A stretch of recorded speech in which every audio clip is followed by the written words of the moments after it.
very excited to talk about scientific errors in the Quran.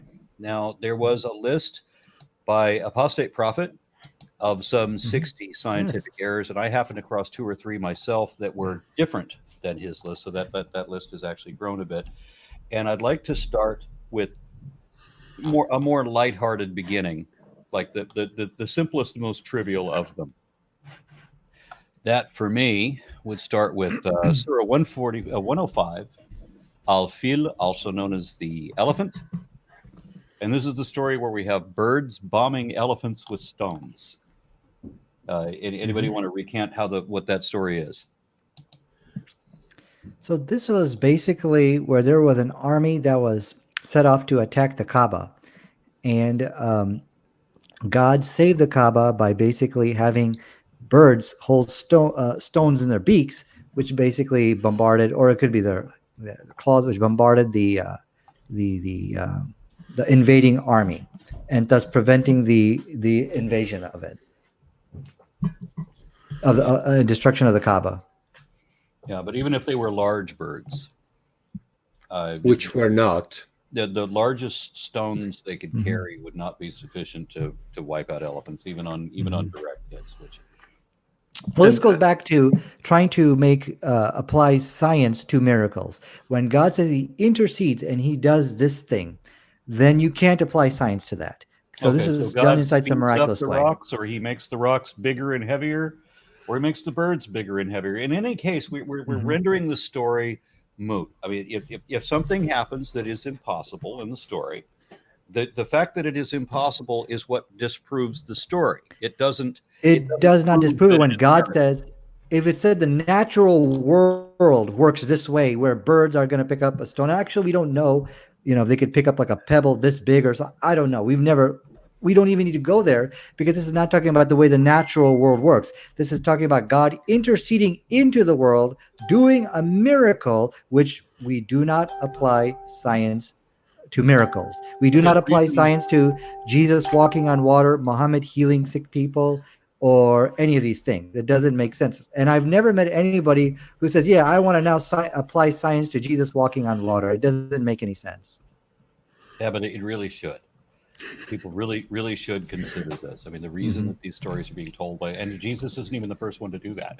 It's like nothing Jesus ever did was he the first one to do it. Every one of his miracles are attributed to some other god at some other time, and it's amazing to me that people don't get that. I mean, like I was reading in college for the first time around. I was reading when I was a young man. I was reading something about uh, Bacchus, Dionysus, and I realized that he's using the same lines. You know, the "I am the vine, I am the fruit of the vine." He's using the same kind of terminology that Jesus later uses to describe himself. But he said Bacchus is minimum 500 years older than Jesus. At least the story that I'm reading is 500 years older. No telling how much older Bacchus is.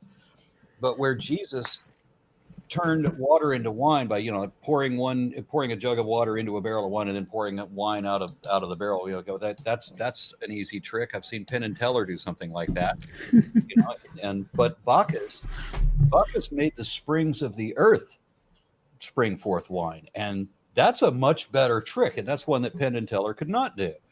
So, and this was centuries before Jesus, so I had to realize that either Bacchus could turn water into wine just like Jesus could, or Jesus really couldn't do it either.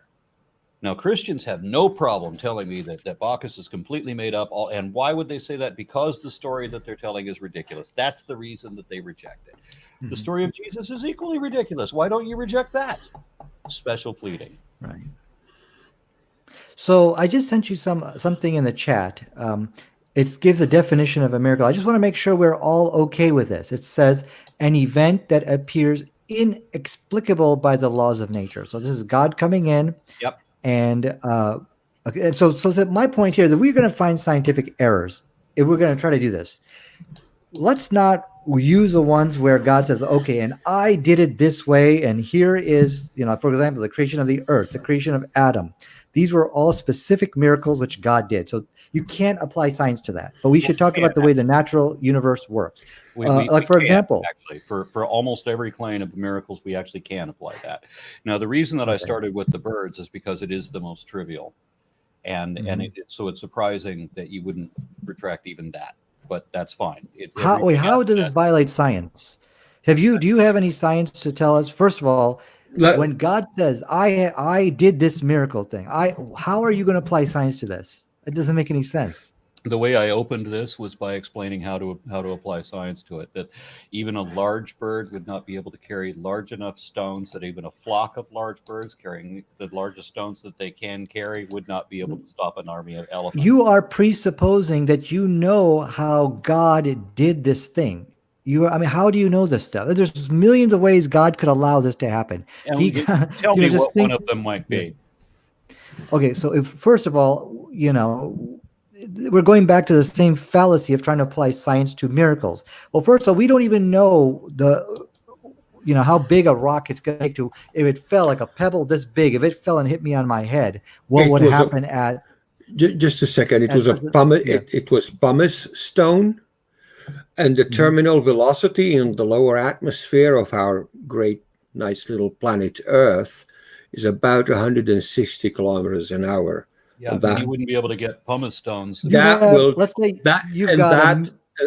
will do absolutely nothing to an elephant. The Quran doesn't say pumice stone. The Quran doesn't. First of all, I think you're reading that in the Quran. Doesn't say that. Hijaratun means sijil is pumice stone. Yeah, hijaratun means sijil. Hajar. What is hajar? What does that mean? What is a sijil? It means a stone. It's pumice stone. Some kind of clay. Stone. Pumice stone. Okay, no, it was. So sigil means some kind of clay. So my point is that look, this is we're getting into kind of a ridiculous discussion here. It's pumice stone. We know the specific. We're going into where I'm addressing two guys at one time. Just a second. We know the specific gravity of pumice stone. It literally floats in the water. It's very famous. Whoa. We don't know what kind of stone this is. Okay, we just mint sigil from clay, and now something so hard, and you got 1 million birds up there, and they're dropping this at I don't know what altitude. Is that enough to deter an army from advancing? I don't know. If you've got 1 million birds, then we're not talking about large birds. Elephants are big and tough. Yeah. Throwing stones at them from any height isn't going to deter. Okay, when we talk about science, listen, here's how we do Quran and science. When you make a claim of science that, oh, wait a second, a bird can get up at high and throw a big piece of rock this big, or a big piece of clay thing. And we don't know, because God can miraculously allow them to hold huge clay stones about this big, and you're made a claim of science that something like that dropping on the head of an elephant will be like, no, I don't care. Where are you getting this from? What reference are you getting this from? Once again, you cannot make up scientific fact, Boraz. I didn't make a single scientific fact up. You did say that an elephant wouldn't care if a rock dropped out. It wouldn't. If you dropped a pumice stone on an elephant at 160 cliffs an hour. Where do you get pumice stone? First of all, where are you getting pumice stone from? I don't care. That's made up. The issue about how elephants are going to react to stones is made up. If Allah said, if Okay. Allah said he threw pumice stone at them via bird. Where does it say pumice? Boraz, show me the text where it says the word pumice. sigil means pumice. Okay, let's copy and paste that word, put it into Google, and you will see it just means some kind of clay stone. Okay? Would you like to do that? Which is pumice stone. Okay. If you want to I started without the. I had no idea. It is some kind of clay. Okay. But it doesn't matter at the end of the day if it was. It doesn't matter at the beginning of the day. I said at the start that it wouldn't matter what kind of stone it was. Correct. Yeah, if you couldn't get a bird big enough to carry a stone big enough that it would be able to stop an elephant. You certainly can't get 1 million. In the natural world, yes. Yeah, and so you're right. In the natural world, important question. So your answer. Actually, we don't know. Wait, let me back up. Let me back up. We don't know. The things you are talking about, the scientific claims you're talking about, a bird cannot pick up a stone this big, and if it falls on you, it's not going to hurt you. Where is your scientific reference for any of this? Monty Python. Okay. If we are going to claim Islam contradicts science, you have to show what science says from an authentic reference, and then you are going to show where the Quran contradicts that. And that's exactly the same standard you're going to hold me to. Right. So we And so can't have two different standards. Because when we're I not show you using two different where the standards. Quran agrees with modern science, I will show you the reference from science, not something I just made up or what I think, and then I'll show you where the Quran agrees with it. So we got to be on the same level playing field here, Exactly. okay? And that's why I started with the Yeah. most trivial example I could Mhm. think of. Is there ever a time, could there be a time when we'd show you something in the Quran that shows that what the Quran said about that is wrong? Yeah, for example, in my last debate with Jay Smith, we did exactly that. For example, the Quran said that the bees eat from the fruits, thamarat. And so they all jumped on, like, wait a second, do bees really eat fruit? So they did a quick online Google search and they found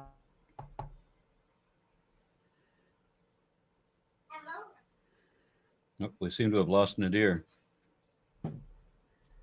Yeah, it looks like it. Oh hello. no. I'm sorry. I Yeah. think I just sorry about that. Am I back or? Yeah, you're back. We hear you're you. back.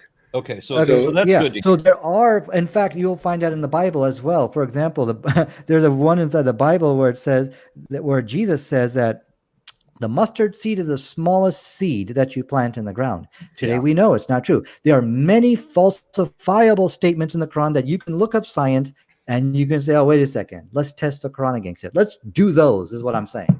Okay, well that's what we're gonna do. And Yeah. we'll walk away from the bird thing. And it wasn't that I was making things up. I'm actually looking at the size of birds, what amount of weight can they carry in their talons and so forth.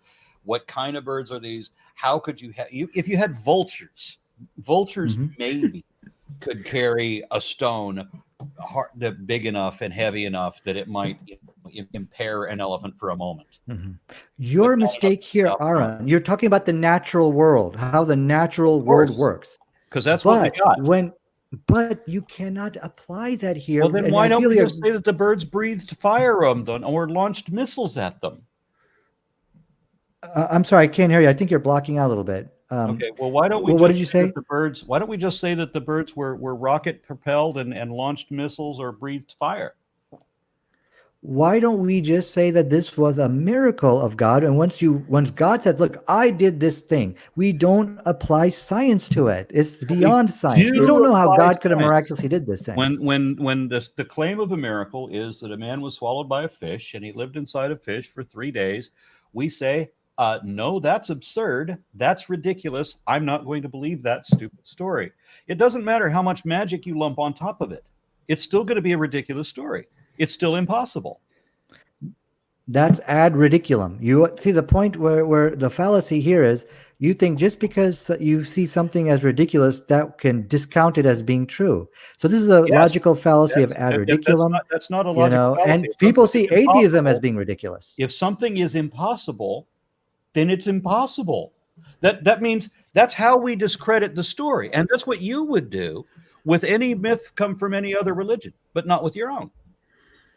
So this is how we determine this thing is Hey, impossible. The flood, the worldwide flood, we know that that's impossible, so that didn't happen. You can lump all kinds of miracles on, and believe me, Christians do. God can do whatever he wants. I had one today. Somebody said, if a God could do anything he wants, then why couldn't he flood the whole world? Of course he can. No, even if God existed, he still can't flood the whole world. It doesn't matter. You want to say magic. It doesn't matter. If it's impossible, it's impossible. We don't get to make up excuses for how it could have still happened. Well, we don't have any scientific, and even we'll just go through the natural process. We don't have any scientific data as far as how big of a stone, let's say an eagle, a bald eagle could pick up in his mouth. We don't have any science to even to look at to prove or disprove this. You're just thinking off the top of your head of what you might think is the possible. most trivial example. I thought it would be the most. Okay, this is a bad example. Let's go to a real good example. It is the worst example that I have, and that's why I started with that. Do you get the point now? Let's go to the next one. Yeah, that's why I brought that one up, because it was the most trivial. So in the second one, not quite so much. Surah 54. Now this is the one where Muhammad claims to have broken the moon in half. And this goes back to what you were saying about when we were talking about Surah 7. You said that believers could see any miracle and they still wouldn't believe it. So the story here is that Muhammad broke the moon in two, and the people saw it and said, well, that was just a magic trick. And they didn't believe it. Mhm. What is your take on that story? So this once again goes example of which Muhammad did. So when I look at this, I don't see how this agrees or disagrees with science once it explains itself as a miracle. But now the Quran said that the moon splits itself in half, and this is the way the natural world works. In that context, then yes, it would contradict science, but that's not the context. So you're saying that Muhammad actually broke the moon in two? This is one of the many miracles which Muhammad did, correct. Okay.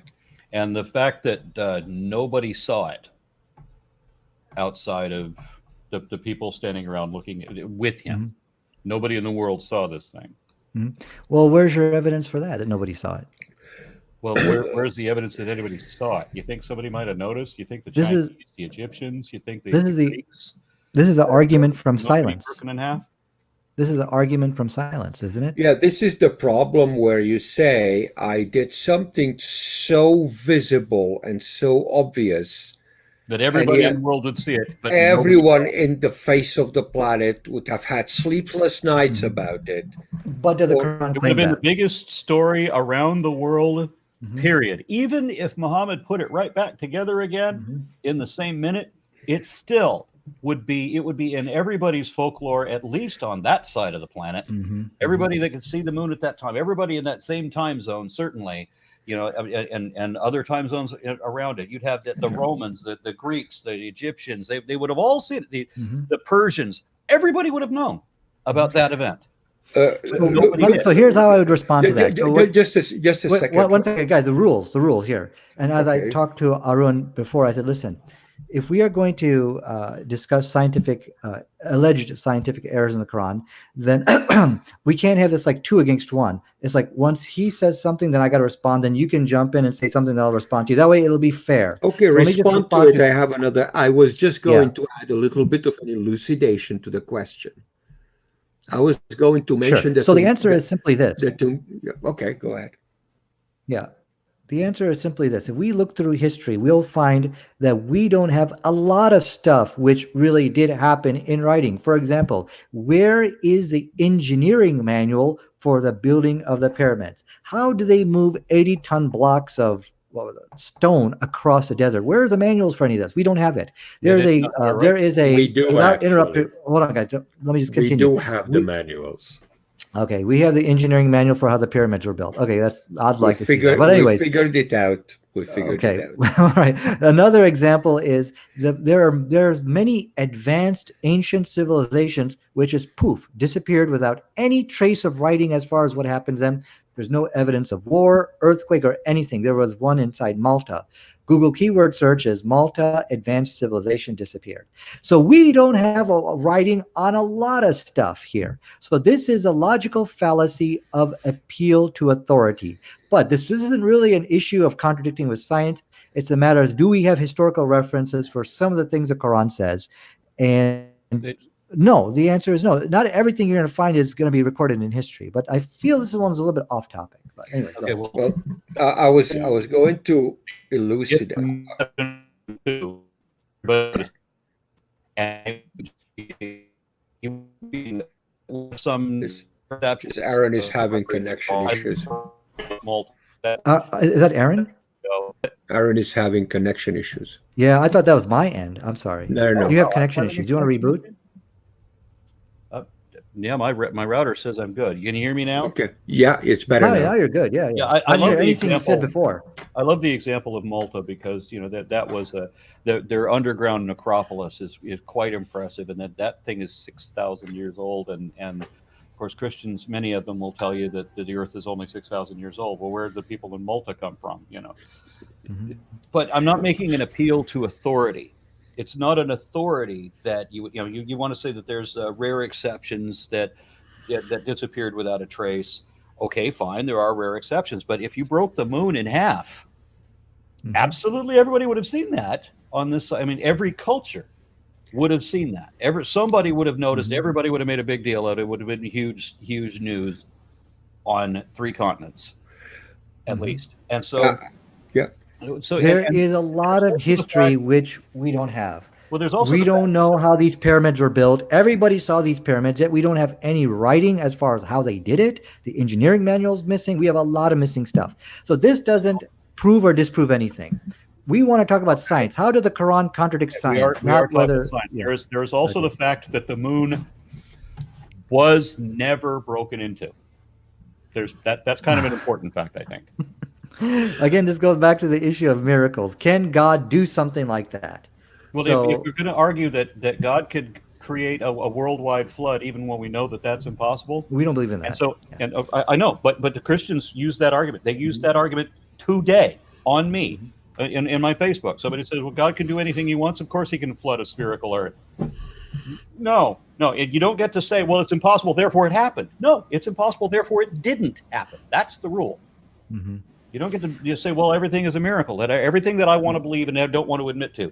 But we No, know that's the there's fact legitimacy is to that. the I'll moon was agree never with broken them. in half. Okay, what you're doing these let's just make it clear what these so-called alleged scientific errors of the Quran are. You're actually going to the claims of miracle and you're applying science to miracles. Is this all you have for us tonight? No, they Okay, built. let's not go to the miracles and let's go Okay, to the real falsifiable statements. okay, we're So headed I there. will concede to this. We agree. We all agree on this in the sense this. If you apply science to miracles, like how Jesus walked on water or whatever that miracle is, and you really do something like that, well, then you're going to find a lot of contradictions in science. Okay, But so my point is, how you did shouldn't do that. God or Muhammad or whoever is doing this? How did he put the moon back together in such a way that it was never broken it apart? We don't know, and we actually don't care. Okay, so we don't know. We don't have to know. Just believe the fable, no matter how ridiculous it is, no matter how impossible it is. We're going to believe it anyway. What really bothers me That's just ad ridiculum. That is it is. it's compared to, let's say, a lesser event like the Tunguska event. Have you ever heard of that one? No. Okay. I think it's the middle of the 18th century, and there was an event in the middle of what was Russia back then.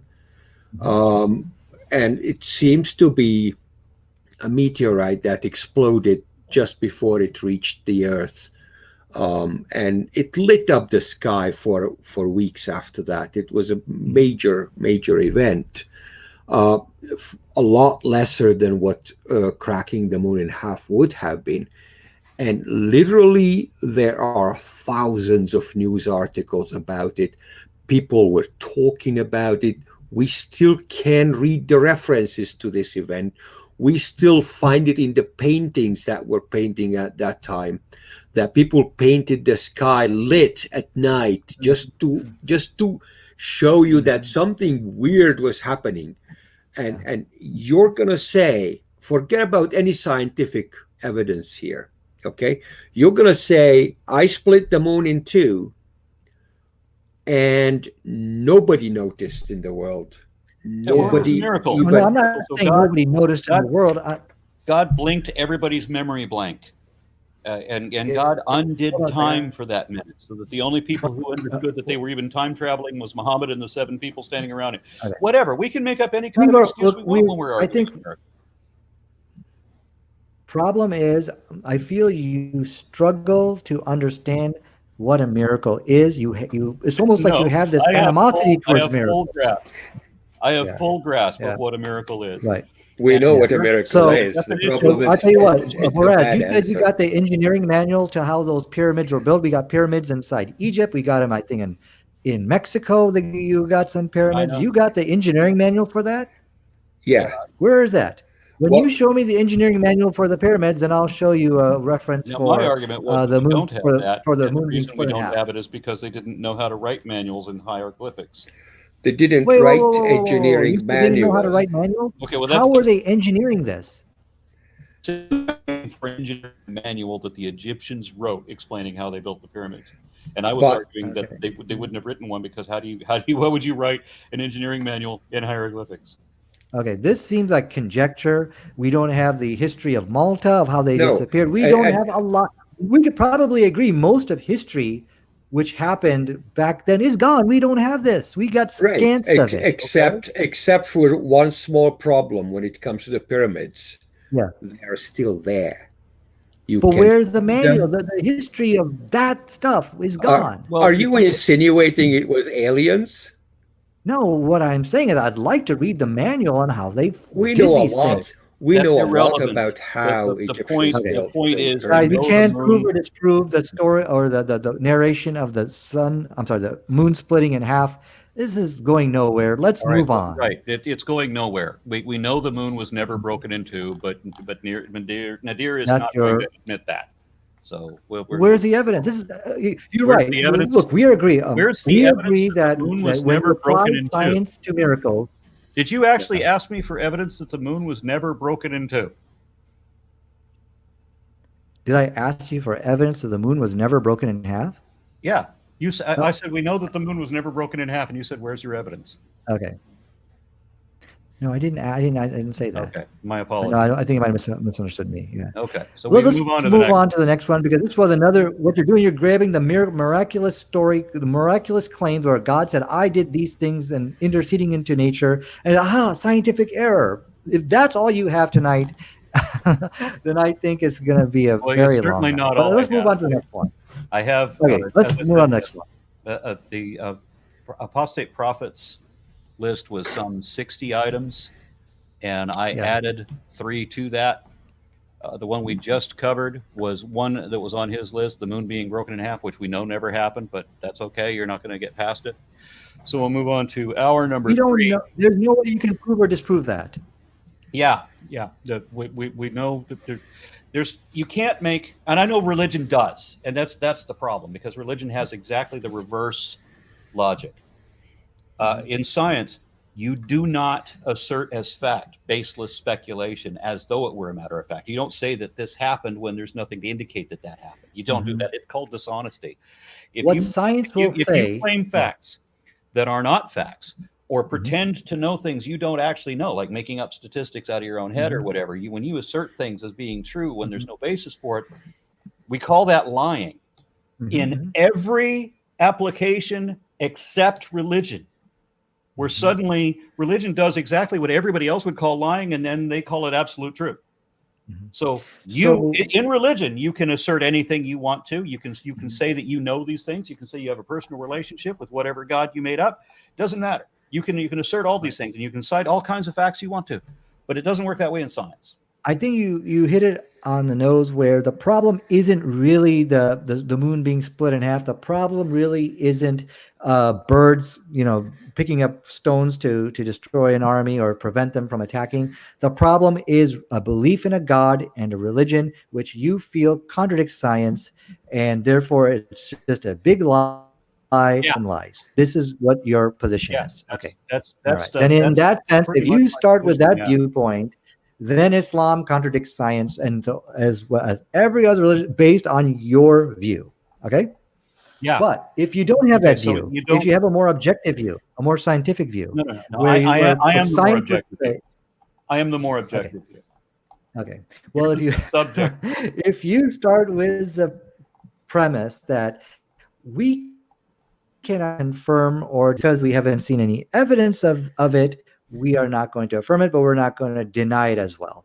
That's a more, I would say, a more logical, reasonable approach. Right. That's the way I take that one, because we don't assert things are true when there is no evidence that they are true.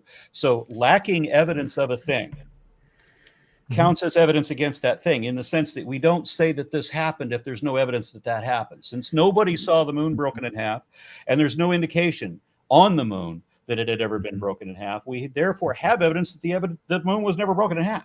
That counts. Nobody saw Jesus walk on water. Nobody saw him heal the blind. Therefore, it's all wrong in your viewpoint. Okay, not just continue. In my viewpoint, but when you make an empty assertion that is not based on fact, that's correct. When you make the assertion, which you did, that the moon was indeed broken in half, we sent rockets there. We had people look at the moon. We have seismic data from the moon. There is no crack in the moon. Yeah, didn't happen.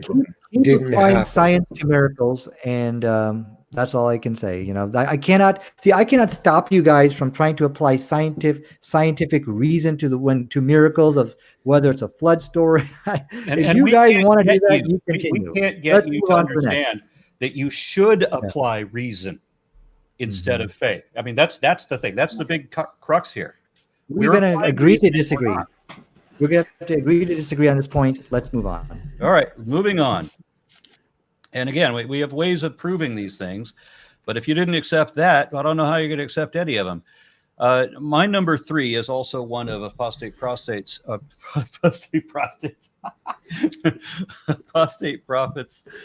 list of 60, and this is from Surah 96. Verse 2, he created man from a clinging form, and this is what apostate prophet described as sperm becomes blood. And the footnotes say, alak, clinging form, can also mean anything that clings, a clot of blood, a leech, or even a lump of mud. Here in the modern day, we're supposed to interpret this as an embryo, but back then, whoever wrote the command or the Quran apparently thinks that humans develop from a blood clot. Okay, so this is Surah 96, verse what? 96, verse 2. 96, verse 2. It says over there that Khalaqa insan, he created man from something which clings. Okay. And your issue on that? What is something that clings? Well, do you see this as contradicting science in any way? Kind of roughly, yeah. It's a contradiction of the story, because God was supposed to have made us out of clay, and we know that we were not made out of clay either. But now we have a contradiction that God created us out of something that clings, whatever that is. Mm-hmm. Well, this goes back to where our agreement to agree to disagree on.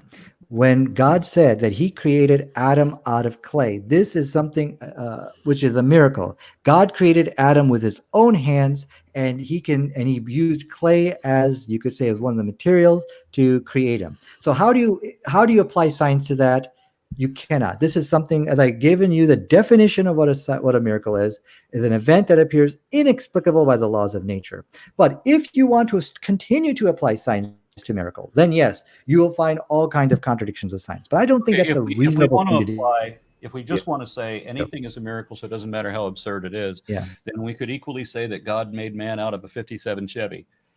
Doesn't matter. If God wants to make Adam with a big green tail and 7 heads, there's no way you can prove or disprove that. Yep. You just say this is what this is. Cannot confirm or deny that. We could take a stick and arc weld it to a lump of ice, and anything is possible when we evoke miracles, so that there's no kind of reason available anymore. That's true.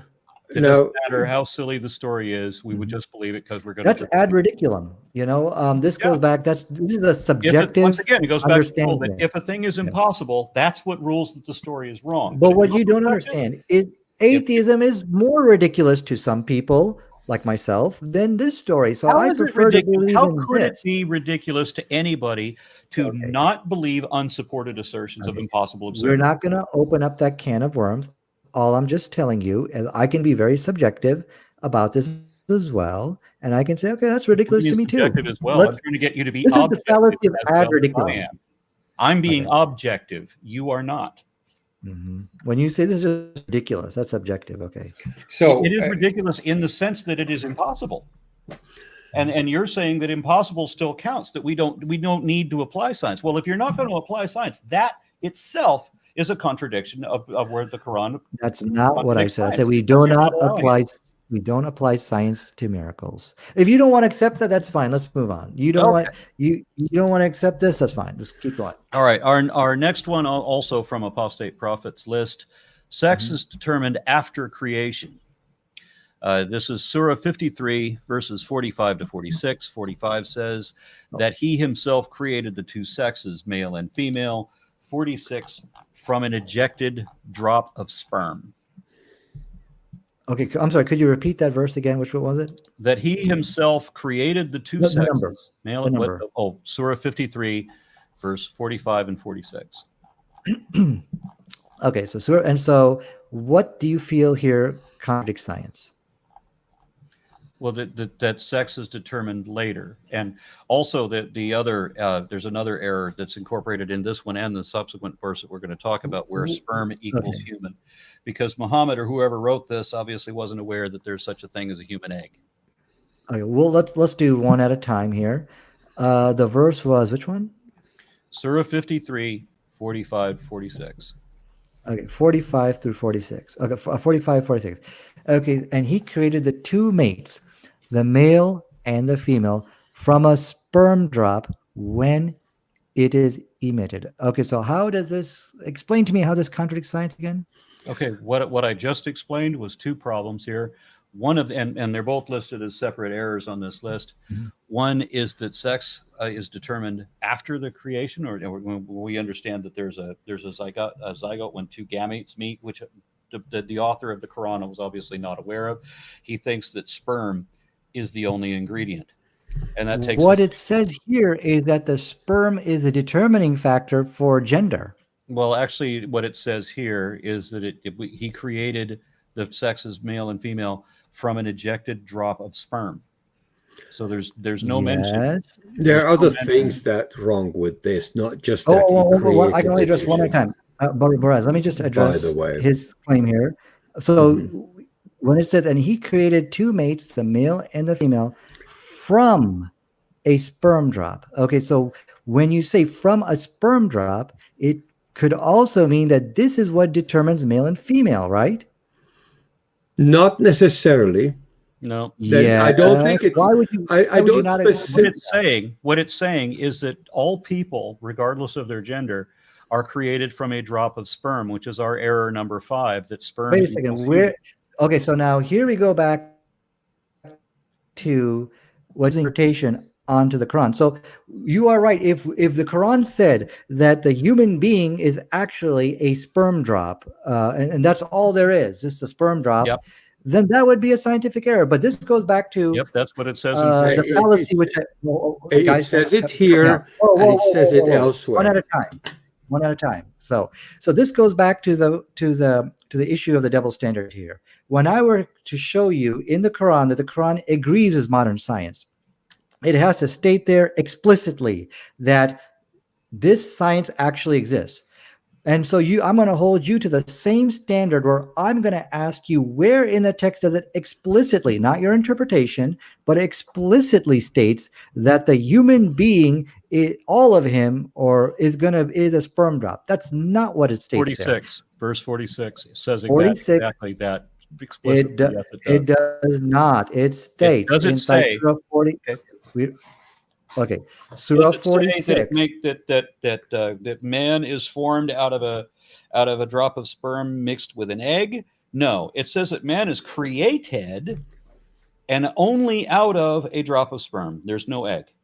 No egg. Well, hold on a second. It said he created the two mates, which is talking about the male and the female, and he misses the egg. Sperm drop. And he misses the egg. Wait a second. It's talking about. There would be no. Gender. Just a second. That is scientifically correct. No. Hold on, guys. There would be no human. Correct. There would be no human being. Do you disagree with the fact that the male sperm determines the male or the female? Do you disagree with that? No, I don't disagree with that. But we are not made from ejected drop of sperm. Only. It does not say wait, hold on a second. What the text says. Where is it? Verse 37 that mentions mixed with an egg? Hold on a second. This is talking about that the gender is dependent upon the sperm. That's what it says here. And he creates the two mates, the male and female, from a sperm drop. So it doesn't say, Dan, and that the sperm determines the gender. It says God determines the gender, and that he makes people from and only from an ejected drop of sperm and not from any other thing. Wait a second. So you're saying, again, I think I understand what you're saying. You're saying because the egg is missing from here. Very much saying so. God is saying that the egg is not being used at all. Is that what you're saying? Yeah, it's also, there's a number of errors in this one, because God says he is correcting, or he's determining the sex, male and female, from an ejected drop of sperm, when actually the drop of sperm It is actually got lots of The tiny actual in it. text says, here, exactly as it says in English, that the male and the female is from the sperm drop. So that is scientifically correct. We know now from science that the sperm is what determines the male and the female. Now, the fact that the egg is not mentioned over here, it is an argument, the fallacy of an argument from silence. Just because It's something is not. not mentioned doesn't negate it. So, Okay. for example, if I were to give you an example, if I were to say, dude, where's my car? And you stay silent. There, I know you took my car. This is an argument from That's silence, and that's obviously a not what's fallacy you're happening committing here. here. That's not what's happening here. Okay. There is a misstatement here in that we are not made What- out of sperm. We're just not. That's just factually incorrect. If the Quran said, wait a second, that's the Quran doesn't say you are made out of sperm. That's not what the text said. That's your interpretation. But even if it does say that, it says you. It's specifically stated. It didn't say you. It said the male and the female is from the sperm drop, not you. Yep. And so that if you read the text about the gender determination of male and female from the sperm, that is right. And it's also saying that Don't it's know. a I don't see where you're. when in fact a Okay. drop of sperm is something like 15 million individual sperms, all but one fail to make their fertilization race. So it's not God that's making these. God is not creating anything, and the sperm is determining the gender, but we are not made out of the sperm. Okay, where in the text it says you are made out of sperm? Again, the one Wait, and wait, only wait a thing minute. I keep pointing to is 46. It doesn't say you are made out of sperm. That's your It interpretation. says from it, yeah. 45 mixed with that says created the two sexes, male and female, from an ejected drop of sperm. No other thing that the implication is explicitly clear. We are made out of sperm, which goes to our error number 5 that sperm equals human. Okay. And yeah. in that verse, in Surah 80, 17, Okay. 18, and 19, it says, woe to man, how ungrateful he is. From what thing, individual, single thing, does God create him? He creates him from a droplet and proportions him. That's it. It's the one single thing clarified.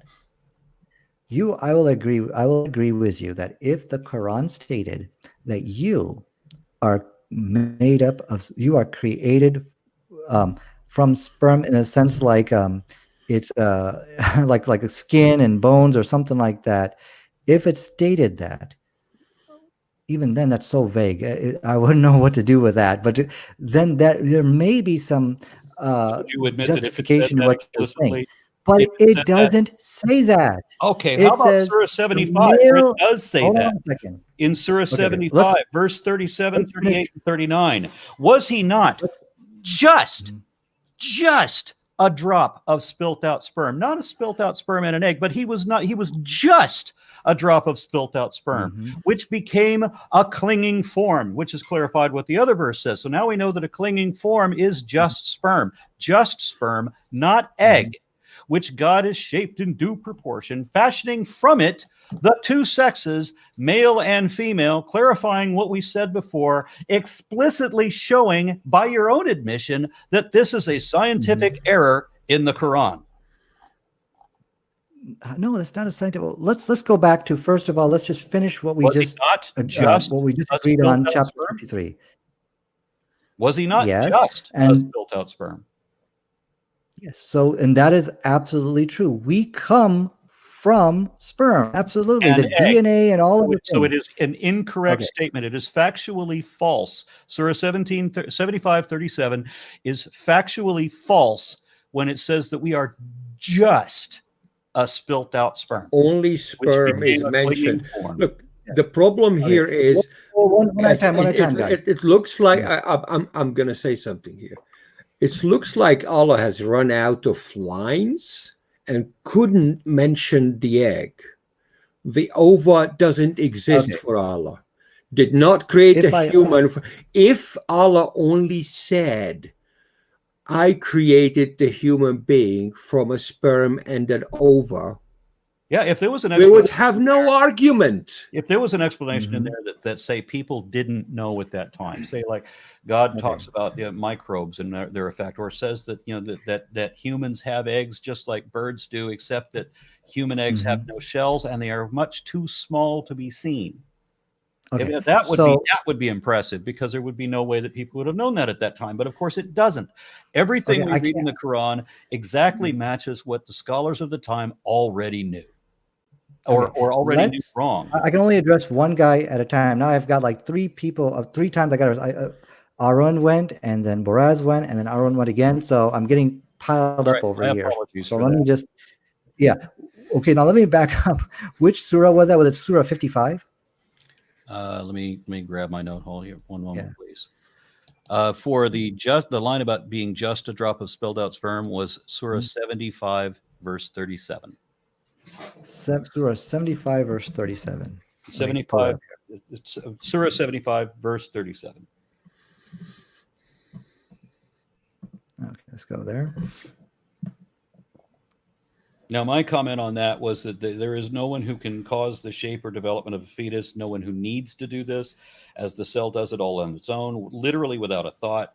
God Okay. did not shape any proportion. The fusion of two haploid gametes to produce a diploid zygote is basic biology now, but Mhm. Muhammad couldn't have known about the chemical selection of X and Y chromosomes to determine sex. That's why you Okay. have Let the me. story when in the only thing they could see was sperm, and they didn't know that a drop of sperm would be millions of actual sperms. They just thought it was So you're liquid. okay. Let me just kind of reiterate just to make sure I fully understand your positions because it's complicated. You're saying because it emits a lot of information like the egg and how they unite and all the science behind that. Therefore, this is scientifically incorrect. Is that It's not correct? just Is my what understanding correct? it's not just what it left out, it's what it deliberately excluded. So was he not just a drop of spilt out sperm? So Could that have really, said and something else, there and he can be didn't. no other thing. It's not that we emitted out of sperm and an egg, but we didn't bother to mention the egg because no, just sperm. That's what The it's word. explicitly Okay. So states. Which okay. it then goes into verse 38 to explain that is what the clinging form is. So again, we got three verses where say we're made entirely only out of sperm and not from any other thing. Okay, because you see the word just, you feel like, oh, I'm sorry, because you see the word just, your understanding is that the Quran is saying that the human being is only created and no egg and anything Actually, else is what you're saying. what I got was I had two other references prior to that didn't have the word just in it. And when Mhm. we were talking about that, you said, well, if it explicitly stated that, well, then I would concede my point. But you know what? It explicitly stated that in the very next one that I mentioned by use of the Well, word just, eliminating 7537 is what anything you're talking else. about. 7537 is what you're saying says just. 7537. Was he not just a drop of spilt out sperm?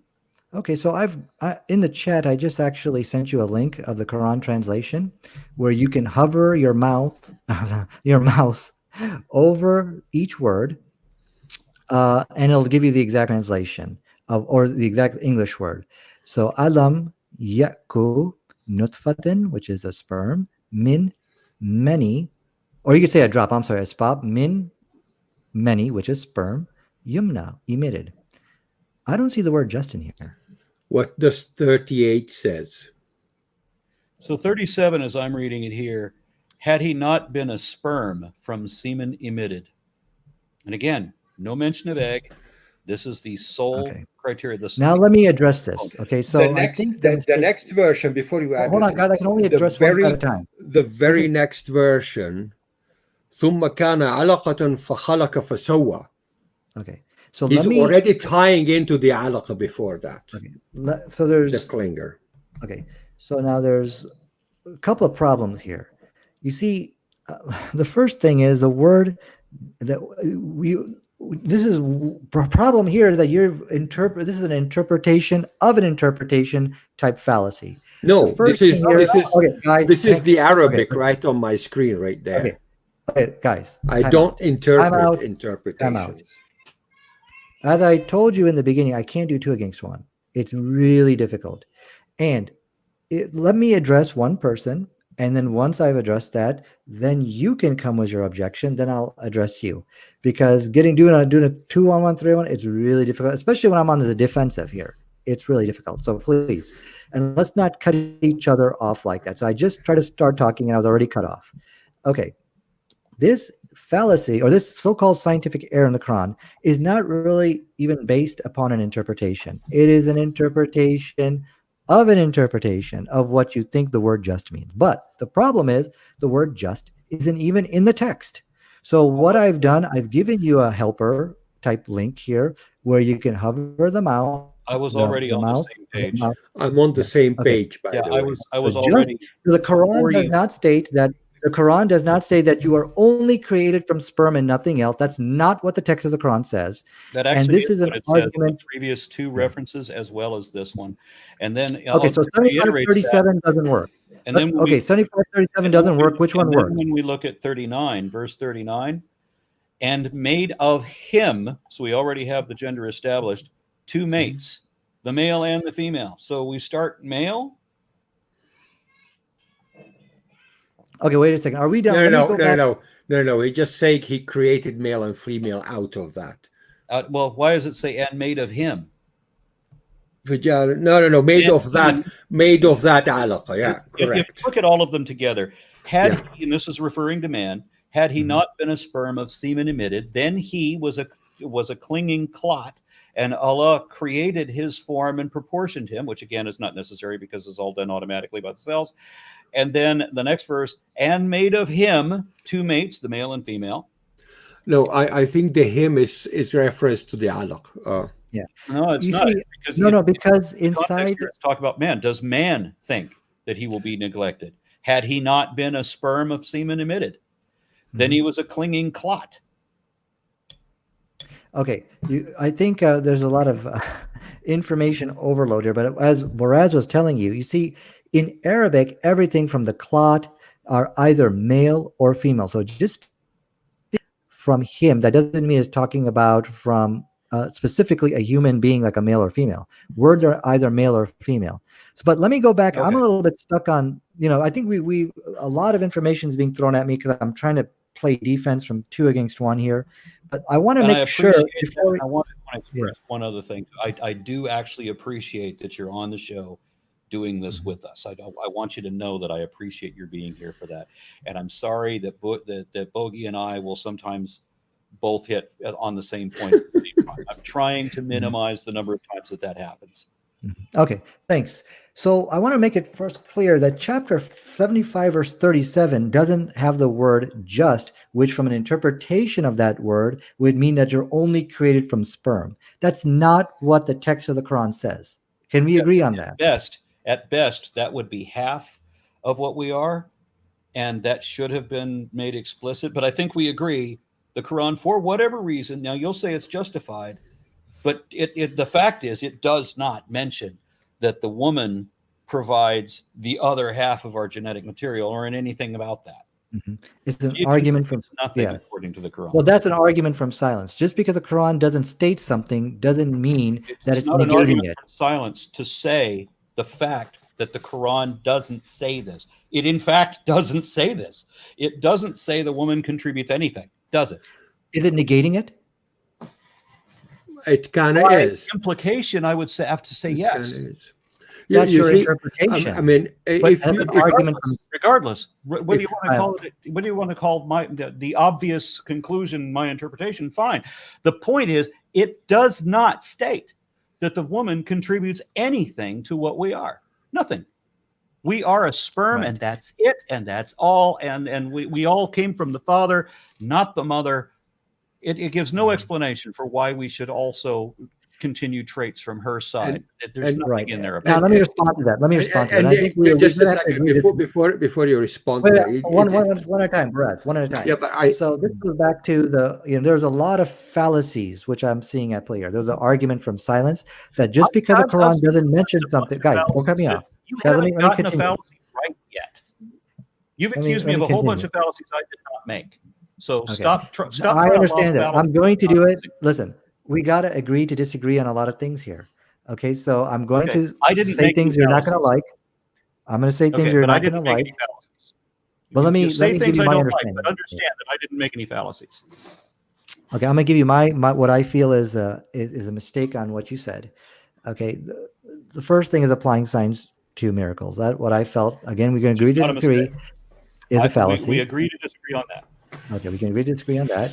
Second thing I is have to apply reason. You have to apply faith. I get it. yeah. The text of the Quran doesn't explicitly say that you are only created from a sperm. That's not in the Quran, but rather because it didn't mention the other stuff like eggs and what happens after that, because it didn't mention that, I believe, and we can agree to disagree, that's an argument from silence. And an argument from silence is something like this: dude, where's my car? And you just stay silent. There, you see, I knew you took my car. That's an argument from silence. Right. You So explained this why is you what I explained why believe is that an argument from accusation did silence. not apply to me earlier, though you didn't understand why you explained it that way. But okay, Yeah. so And no one has ever does believed that, by the way. it does Nobody, if say you look at Islamic history, no one has ever looked at this verse and negated the fact that a woman has no contributing factor just because the sperm was mentioned but not the the egg. fact You know? is that the Quran does not mention any contribution from the Yes. woman at all. It says that we were made of a sperm. It does not say that we were made of a sperm mixed with anything. It does not say there was Mhm. any other component. It says only that we were made of sperm. Do you agree with the fact? No, it doesn't say that. The text of the Tell me Quran where doesn't it say that at mentions all. egg or other Wait, hold on, guys. Let me answer without getting cut off. It does not even state that. It doesn't say you only created from sperm. When the verse which you quoted before, that verse said the male and the female from the sperm, which Right. is scientifically correct. Today we know that the sperm is what determines male and female, Yeah, and that's only what explicitly determines gender. stated. It doesn't determine what we are. No, So, but the Quran didn't so, say that. That's good. so And in actually, we don't know. It could determine more. We don't know as far as, Okay, again, this so goes back to genetic mapping. okay, so if you read these verses together, what's the role of the woman in this? If you just look at over here, we would remain silent because we don't know. So And no if, role, yeah, because no, whoa. I'm saying we would remain silent because we, if you're just a yeah, second, yeah. if you're familiar with the language of the Quran, it's very Mhm. specific. It's very specific in the detail of one, two, three things when it Mhm. keeps mentioning them over and over again in many other places. And there is no role for the female apart Yeah, from existing yeah. as a fertile ground. Let's, She I does think not, we have said enough. never mentioned to contribute genetically to the offspring in any of the Mhm. cases. That's not a by silence. If it was by the silence, you say, there was plenty of opportunity to mention it at least once. Just a little bit of a credit here. Mhm. Okay, she contributes 50% of your genome, whether you like it or not. And she We gets agree. and We she agree on gets and she gets zero mention in the Quran towards her we contributions. We agree on this. Listen, here's what we agree. The Quran does not explicitly state that the woman has no role in the creation of man. We agree on that. It doesn't explicitly state that. But what you are sharing with me is your personal expectation and desire of what the verse should state in there. So this is what we can agree on and disagree on. Aaron, did you But hear that? isn't my expectation rational? Like if Well, you let me first, let me, yeah. and I'll put it in perspective here. You are the creator of the universe, the knower of everything. You want to Mhm. impress the people you want to impress so that you're God, right? You want to Mhm. impress them. That's why the Quran exists, That's right? the intention fallacy. So But the why yeah. does it exist though? It wants So to the tell people about how great Mhm. Allah is, So right? we not only do we, now again, this is where we're going to agree to disagree. Not only do we have the argument from silence fallacy, but now this is a new fallacy which is being introduced called the Okay. intention fallacy. And the intention fallacy is when a person looks at a work of art or some kind of book and says, I know the real intention behind that verse. Here's what it is. This is called the intention fallacy. Okay, But why does it? what Then we you agree, right, don't cut me off, please. forget about the intention fallacy. It's not Let's important. It's not don't cut me off, important. please. Let me continue. So what we can agree, is the Quran does not explicitly say that the woman has no contributing factor to who you are. That's Where not does it explicitly say? stated Where by does the it text of the say Quran. she does? Where Hold on a does it second. say she does? Because now you're making stuff about the Quran. Hold on a second. You guys are interrupting me. We can only have one guy at a time talk here. Well, Okay. you're talking. Okay. Go So ahead. but you're interrupting me. So let's not turn this into an argument. So I the haven't said issue anything. where the controversy is surrounded not what the Quran explicitly states. It doesn't say there's no woman contributing factor, but because it stays silent on a specific issue, therefore you have came to this conclusion based on your interpretation that it's denying the existence of it. Let's move on if that's okay, if that's agreeable Let with me what let me we're clarify. yeah. Surah 96, he created man from a clinging form. So all we have is a clinging form. Then Surah 53, it said that he himself created the two sexes, male and female, from an ejected drop of sperm, no mention of an egg. And then That's true. Surah That's right. 80, You shouldn't mention the egg. and If the Quran mentioned the egg, it would be wrong. It has no role in the male and female. So that was a good point it made there. in Surah 80, from what thing, singular, does God create him? He creates him from a droplet, a single droplet. He proportions him. Note that that's explicit there too. Then Surah 75, was he not a drop of spilt out sperm, which became a clinging form? So the sperm becomes another thing, right? Didn't mesh with something else. It became another thing all on its own, which God shaped in proportion, fashioning from it the two sexes. Then Surah 77, did we not make you from an underrated fluid, which we housed in a safe lodging for a determined period?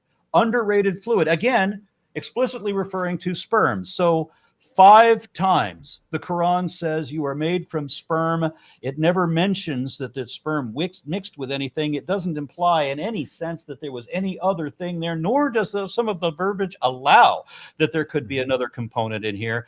That is factually false. So nothing, all the what you're pointing out here is that the Quran is remaining silent on the woman's contributing factor. It's worse than that. It's worse than that. It's saying that we are made from this one thing, a drop and no other thing. And it actually implies that there is no other thing involved in one of the verses when it's either phrased as just a sperm in one interpretation. You're breaking up. The other verse, the other I'm sorry, I didn't hear you. thing, I didn't hear you. singular. Surah 80, verse 18. From what? Aaron, I'm sorry, Aaron. Baraz, is he breaking up? Because I didn't hear that last part. He's breaking up. Oh, am I? You're breaking up. You were breaking up. Yeah, I just saw my router was popping in and out a little bit. My apologies. No problem. Surah 18. I think we all agree. I think we all agree on this, but I think the issue here is the way you interpret it.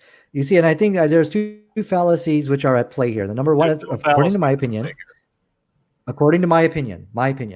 my opinion is there's an intention fallacy where you're trying to judge the intention of the author, and you think like, I know what his intention is. Number one. Second is because something is not mentioned, it's denying the existence of it. That we cannot, I think, agree. What it actually is that the verbiage, if God wrote this, which of course I don't believe because that's not possible, but if God wrote that, then God would be, or whoever wrote it, if they had divine knowledge, then they are being misleading because they know that they would have to know that there's this other thing involved, and they make no mention of that. They give every indication that it is only this one thing, and they don't even allow that it could be something else. There's no hint that it could be something else, so it is misleading. Let's move on to the next point, because I think what's happening here is you're campaigning for the argument of silence and why you should believe in the argument of silence. I'm definitely not. I don't care about the argument from silence. We are doing something that is misleading by omission. Let me ask you a question. Let me give you another fault for that. Has any Muslim? Let me give you another point of view. People who read the Quran. Let me address him, and then I can address you. You see, even when we go to the scholars, and we look at the classical writings of how the Quran was interpreted, how come we don't find, at least not what I find, anybody in there making this claim that they read this verse and they came to the conclusion the woman has no contributing factor at all to who you are just because the sperm was mentioned? When we look at Islamic history, I don't find very many people, actually anybody, who actually has ever come to this conclusion but you guys. Yeah, You well, think there's something wrong Okay, there? that's a good point. let- The thing that I brought up earlier about the proof of why the serpent in the garden could not have been Satan, Mhm. that's undeniable. The scriptures in the Bible, right? The Bible is explicit on that. It can't be, because it's not. He shows up later chronologically, and he's not crawling on his belly all the rest of his days. He's walking around, right? So it's not possible for this. But how many Christians have read that and remained Christian and still didn't believe that? I mean, you don't get a lot of Christians admitting, hey, the Bible's wrong. You know why? Because when people believe in a book, they're going to really willfully believe in that book, and they're not going to point out errors in that book. That's And why. I forgot to mention something about the woman's contributing factor. That actually is mentioned in the Hadith. Well, where is it? we don't care. It's not in the Quran. It's not in the Quran. So here's my We don't point. care. That's a good point. Yes, but what I wanted to show you is that the presupposition, I guess the conclusion you're making, first of all, we know is not true. The issue is here that you thought that. Okay, we know from history that what you're saying is basically not true, in the sense like you've basically not true. What is it? Yeah, you have concluded that Muhammad, or you believe Muhammad wrote the Quran, that he was ignorant of the woman's contributing factor to who we are. Yeah, and what I actually said was, if it had been written by a god, then that god would be at fault for having written something that was misleading, and he would have known that was misleading because he knew about the other element, and he implied in every line referring to this that it is just a sperm and there's nothing else. There's no implication that it could be anything else. There's no hint that it might be a sperm mixed with something else. So that omission becomes a fault of the omniscient being who wrote it. That's your interpretation. I mean, you're welcome to your personal interpretation. No. But I don't hold that.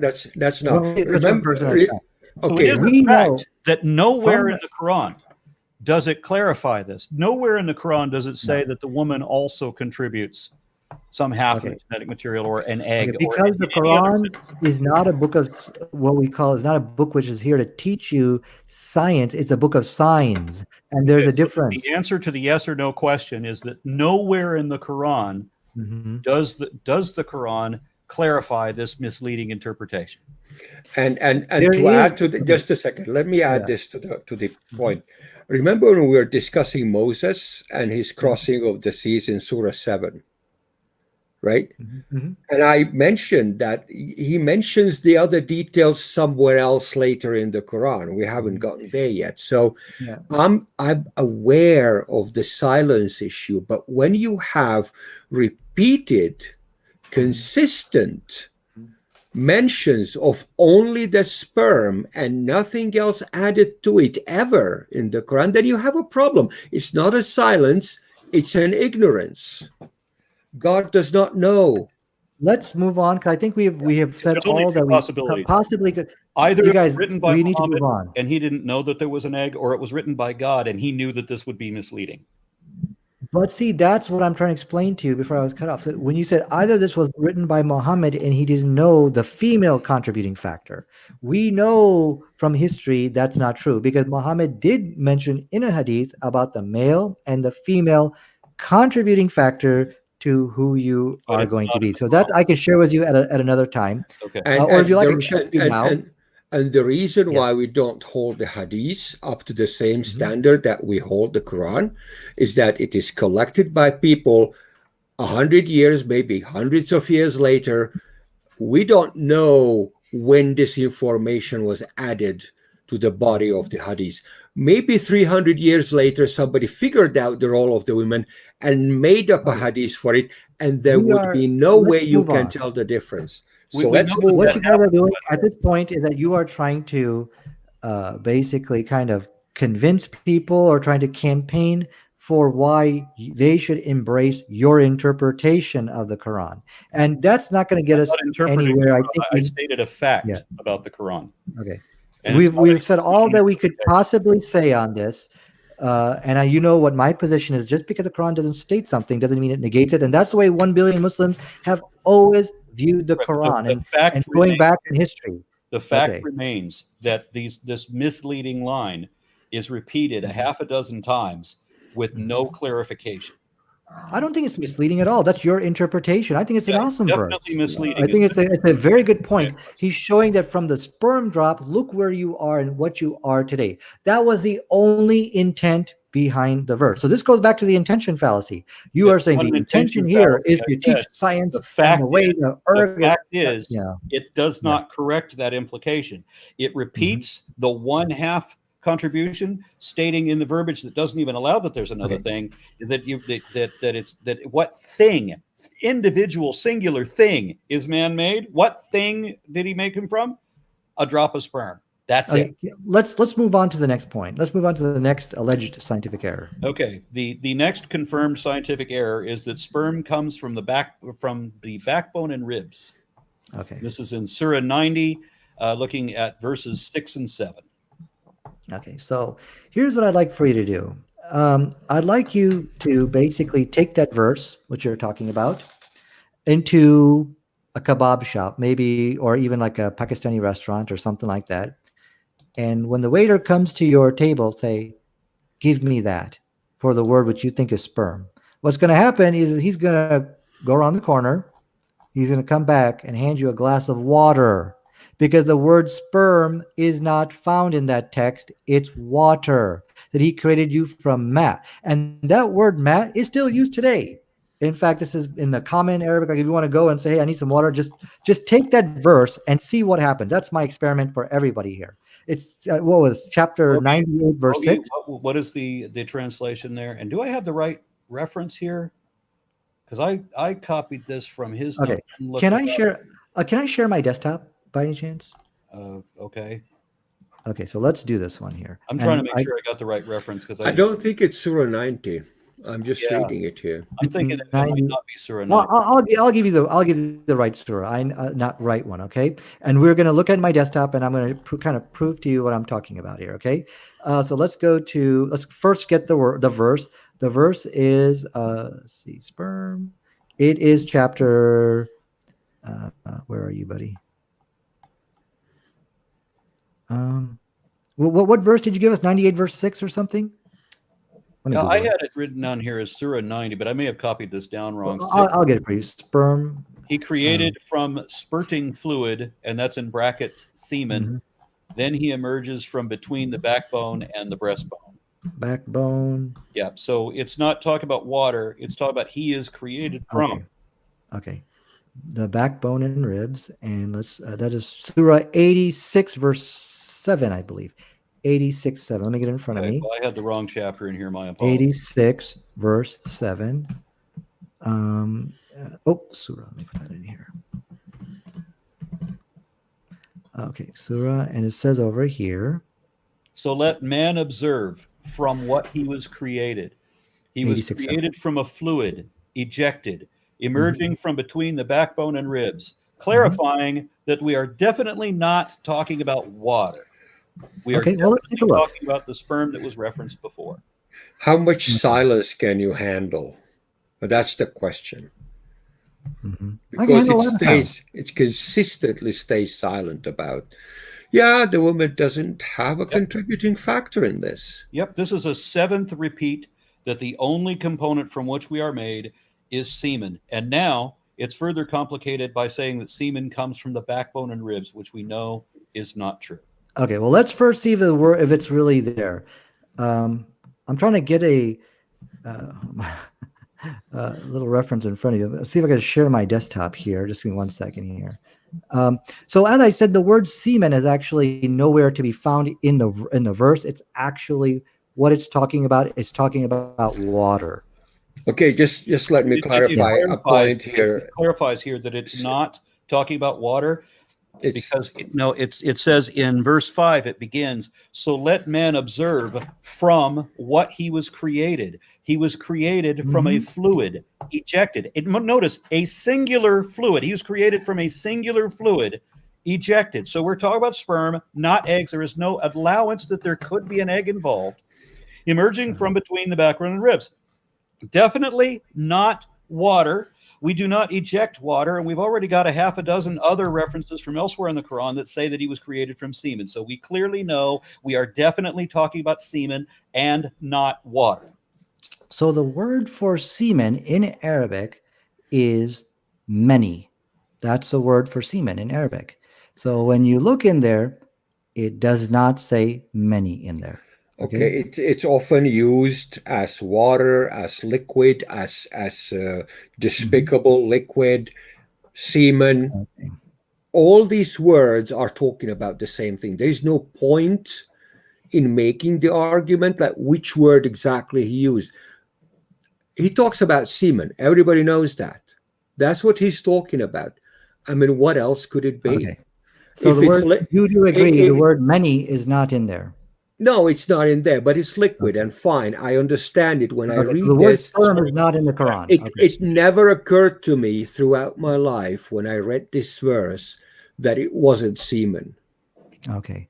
That's Okay. your It can't be not semen here because we've okay. already got clarification that the one and only thing from which man is made from a half a dozen other references to the Quran is that we are made from semen. And here it specifies that we are made from a fluid that is ejected. And this is the one and only thing that man is made from.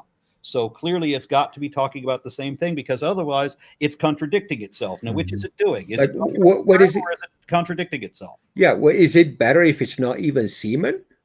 Mm-hmm. No, it doesn't So make it better. okay, so it says, I mean, the word, yeah, because I mean, you do confirm with me. I mean, we're looking at the, we do agree this is water it's talking about here, right? It's No, semen. we Yeah, don't. it's a Wait, liquid and it's semen. Matt is still used today. We still use Okay. that word. I don't care how they misuse it today. In the context of what this is saying, this is clarifying that the fluid that they're talking about is not water. It's clearly semen.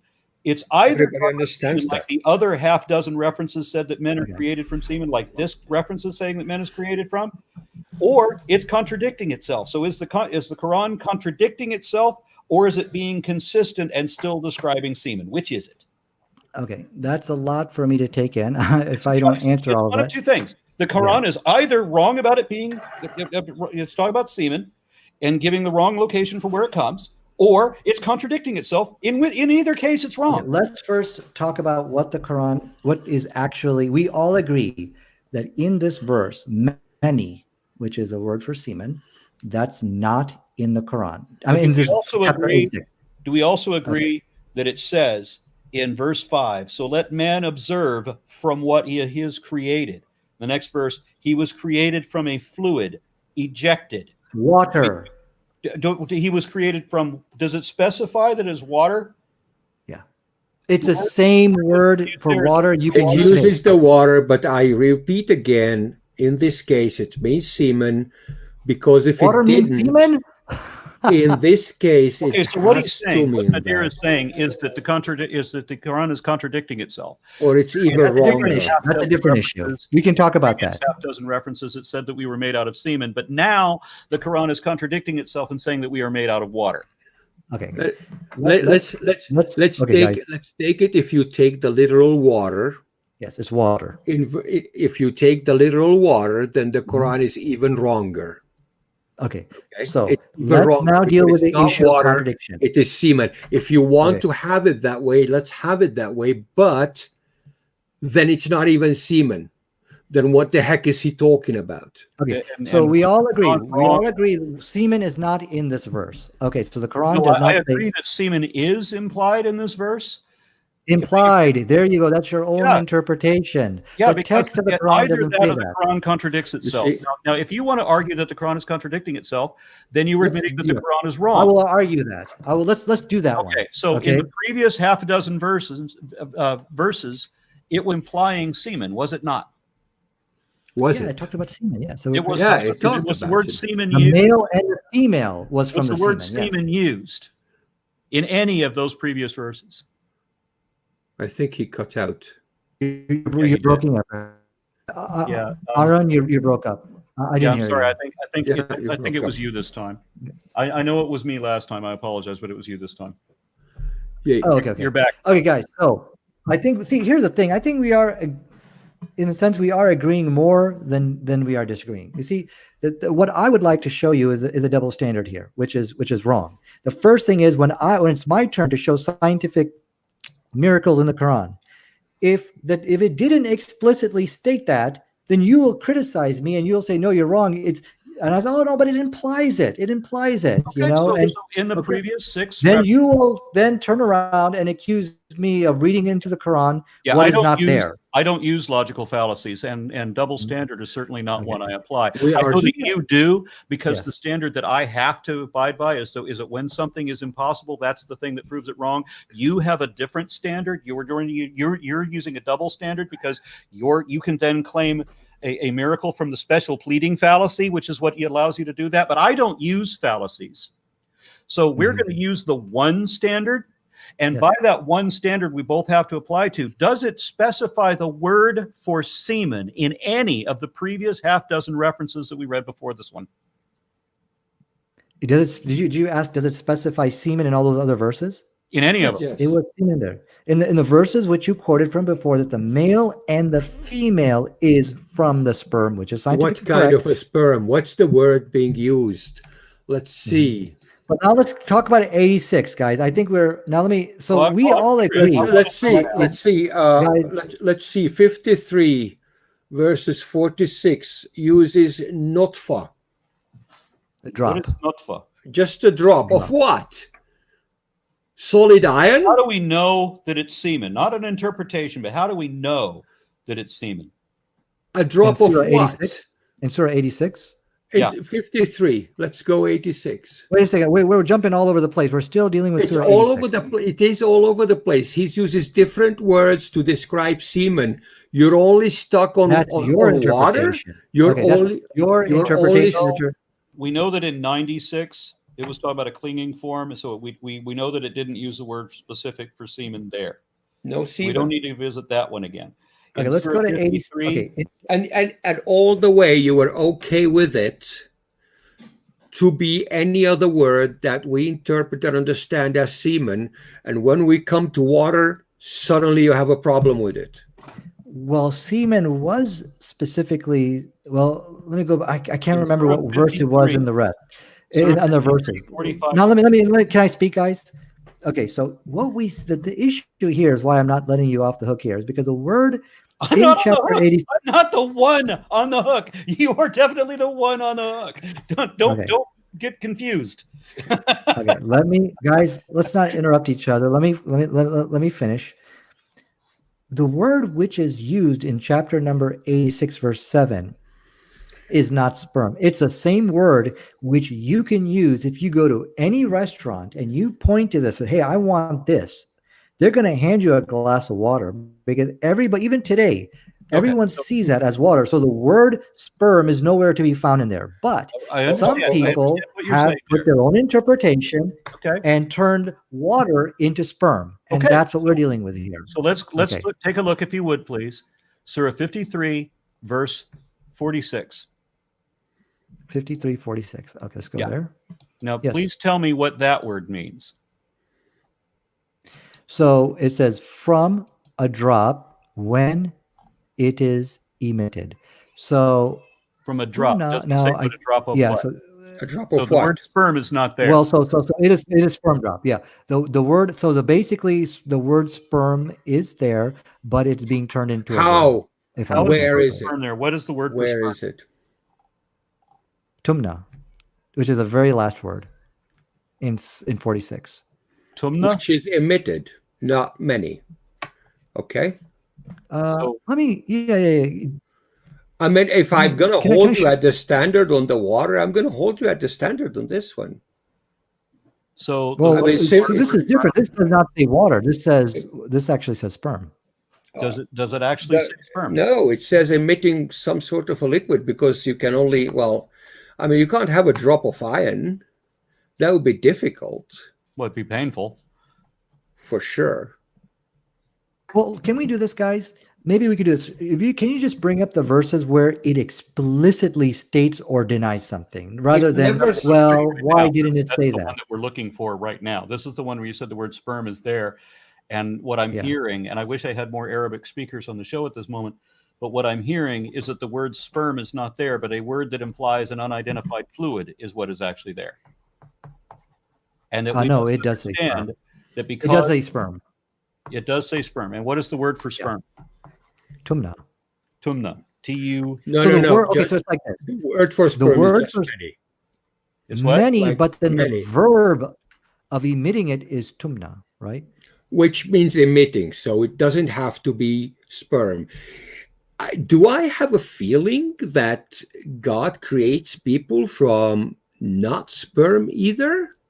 So Is I that mean, what you're going for? either we're talking about sperm in every one of these verses, or we're Or talking we're not. we're not Or we're emitted, not. not emitted from. So the verse that you in the one we're talking about right now, what was it? Surah 53. You said that it was definitely sperm, even though it just says emitted fluid. So you're interpreting that it means sperm. Based on my limited understanding of Arabic, it took the word sperm and it turned it into a verb. So, like for example, in English, like in Arabic, you will say sperming, and that's what it's doing over here. When it's sperming, that's the way it's being. Uh, that's my understanding. So the word sperm is there, but it's being used as a verb. Well, that's an interesting verb. I can see a whole lot of jokes being made about that. That's the way Arabic is. You know, Oh, I appreciate that. yeah. My wife was trained in Arabic. I feel kind of envious of her, especially at this moment. We need Ghada right now. Yeah, we do. She told me last night she was very enthusiastic about coming on the show, and I understand that Nadir even liked her because he sent me a message saying that she was a keeper. That was very nice, and she was. I know she was excited to be on here, and then she sent me a message yesterday that something sudden had come up, and she apologized that she couldn't make it today. She hopes to be here on our next gathering, whenever that is. I'll make a screenshot of it, and you can just confirm what I just told you. But I'm pretty sure what I'm saying is right. Okay. So going back to the word about sperm being produced in the backbone and the ribs, that's a non-issue. That's a non-issue. It's not in the Quran. What was the screenshot? I'm going to send you a screenshot of Surah 53 verse 46. I'm on the same webpage that you are. Oh, okay. So yeah, you just ask her about that, and I'm pretty sure she'll confirm. Okay, we were on Quran.com, right? Yeah, Quran 53. Yes, correct. Okay, so now we're on 53. Let me jump over to 53. And I apologize for anybody watching how boring it is that we're looking up scriptural references, but super interesting. Yeah, we are necessary. arguing about what water is and what isn't. And what verse were we at? I'm on 53 now. 53:46. I mean, if we agree that there is some sort of a liquid emitted by men to make babies happen, we're going to have to agree that it's going to be semen and not something else. Yeah, it says here from a sperm drop when it is emitted. I don't know. Yep. Tumna. So, but going back to 86, we have to agree that the words now it did not use the word tumna. It didn't use the word many. No, but what is the word water? Okay, so why did it use? I just want to clarify. Let me make sure I understand you. When we were talking about Surah 96, that was created from a clinging form, do we agree? Are we collectively interpreting that to be sperm? That's an interpretation that some people have. Is it your interpretation? So No. all the other ones are also interpretations then. Do you interpret Surah 96 verse 2 to say that man is created from a clinging form? Is it referring to sperm? Surah 96 verse 2? Yes. No, because that's alaka. That's not, sperm is not being used there. But it says we were created with this clinging form, and you're saying that clinging form is not sperm. When it talks about Surah 96 verse 2, it's alaka, which is not sperm. Correct. Okay, that's not sperm, then what is it? Something which is clinging. Something which is clinging. Okay. So what is it? Well, so in Surah 75, verses 38 or 37 and 38, what does it say there? 75 verses, what is it? 37 and 38. 37, 38. Okay. 37. Okay, 37 is a huge one. Yeah. Okay. Wait. I'm sorry, I'm on the wrong one. Let me get there real quick. 75. So the English translation reads that was he not just a drop of spilled out sperm, which became a clinging form. Mm-hmm. Okay, I see what it. Okay, so here it says, Alam, meaning was he not? Yeah, nutfatin mean many. Yes, sperm is used here. Many. There you go. And that what I just told you inside chapter 53, where I talked to you about sperming, that's confirmed Okay, because so I'm looking at the 38, verb. Yeah. verse So 38. basically, this is 38, 37 says sperm. 38 says, then from something which clings. Yeah. So is that not the same thing that we were talking about before? Is the Quran saying it says we're created out of something? Is it saying that we're saying that we were created out of sperm in Surah 75 and also out of sperm in the previous Surah? Also in Yeah. It says over both here. places. Up, you broke up Yeah, there, Aaron is broke up again. Aaron.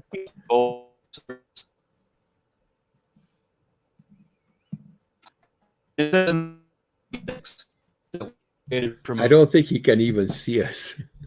Yeah, I think he's out. Hello, Oh, here he is. you're back? Are you Oh, you're back? Yeah. back. Yeah, we didn't Okay, hear you. You cool. broke up. Yeah, my router says that everything's fine. I apologize. Anyway, in Surah 96, it says we were created from a clinging form, right? Mm-hmm. And then in Surah 53, it says there we were created by sperm. Is that a contradiction? No. No. So they're both talking about sperm. I'm sorry. Can you, how does that contradict? You explain that to me. Well, Because if you said it's if we were not. created out of a clinging form in one verse, and then the other verse it says we were created out of sperm, it would But it not be a said contradiction then. if they're It said you're created from sperm. Then we made you into something which clings. That's what it says. okay. So we were created out of a clinging form, and then it says in the next verse that we were created out of spilt out sperm, which became a clinging form. So the first thing it is sperm. So Right. yeah, so it says over here. It starts with chapter 75, verse 37. It says, had he been a sperm from it says over here, uh alam yaku like, you were like from a drop emitted from a sperm drop, that you were basically, what is this? I don't know what this Okay. one word means. So That in he was Surah, from a sperm drop, and then from something which clings. Thumma, meaning then he became something which clings, and then we fashioned him. So he went from sperm drop, from we came from something, from a sperm into something which clinged. okay, so the sperm turns into a clinging form. It's Yes. an emitted fluid that becomes a clinging form. Yes. Yes. Yes. Okay. So in the earlier surah, what was it? 96. Well, it doesn't. It just said that first you were a sperm, then he was clinging. Okay. So So that's what it in says. surah 96, the clinging form is referring to what sperm became, right? We're talking about 75. So Right. I was And just I'm giving 75. comparing Yeah. all these different verses because, of course, we wouldn't expect that the Quran is going to contradict itself.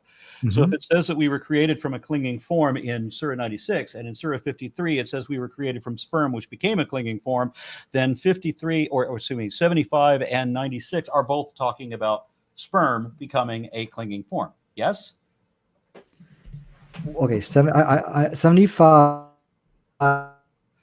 37 through, he not been a sperm emitted, then he was clinging, and 96 says that he was 96 verse 2 said he was from a clinging something, which was alaka. He came from alaka. Okay. So are they And talking about so the same thing, yeah, or is it clinging, contradicting it? no, how is this contradicting? It would be contradicting if the clinging form is something that if in one surah it says the sperm became a clinging form and that's what we were created from, but in surah what is it 96 it says the clinging form was something else, then it would be a contradiction. But if they're both talking about the sperm becoming the clinging form, then it's not a contradiction. You understand? Yes, and that's what it said. Okay, But so it's a still, even sperm if in it both didn't, verses, so that we understand uh, that it is a sperm that becomes a clinging form in Surah 96 as well as Surah 75. Yes? yes, I believe so. I Okay. think, So yeah. then in Surah 53, he himself created Mhm. the sexes male and female from an ejected drop of sperm. We're still talking about sperm, right? Yes. And Yes. then in Surah 80, from what thing, individual thing, does God create him? He creates him from a droplet. Are we still talking about sperm? Surah, Surah 80, what was the verse? Verse 19. Surah 80, verse 19. Let me get there. In 19, it says, from what substance did he create him? From a drop. It didn't say sperm there. It just said from a drop. Okay, From but, nutfatan. all right. So Yeah. is it still talking about sperm, or is it contradicting itself now? Well, because sperm wasn't mentioned here, I guess we could maybe make the interpretation that it's talking about the sperm. Well, the only choice then would be to say that it's contradicting itself. If it says everywhere else that man was created from a sperm that then became a clinging form, if in Surah 80 it suddenly talk about something else, that would be a contradiction. Agreed? No, because, well, first of all, I would assume it's talking about a sperm, but it could never be a contradiction because we could ask, okay, how did you bake the cake? Well, I made it from eggs. Okay, well, and then you can come back and say, well, I made it from flour and I used sugar. So these are not contradictions. There's no way, it does not violate the law of non-contradiction. No.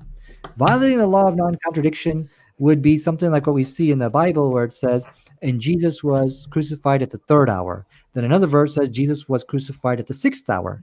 You cannot reconcile it. You cannot be both third and So sixth. are people created from sperm or from water?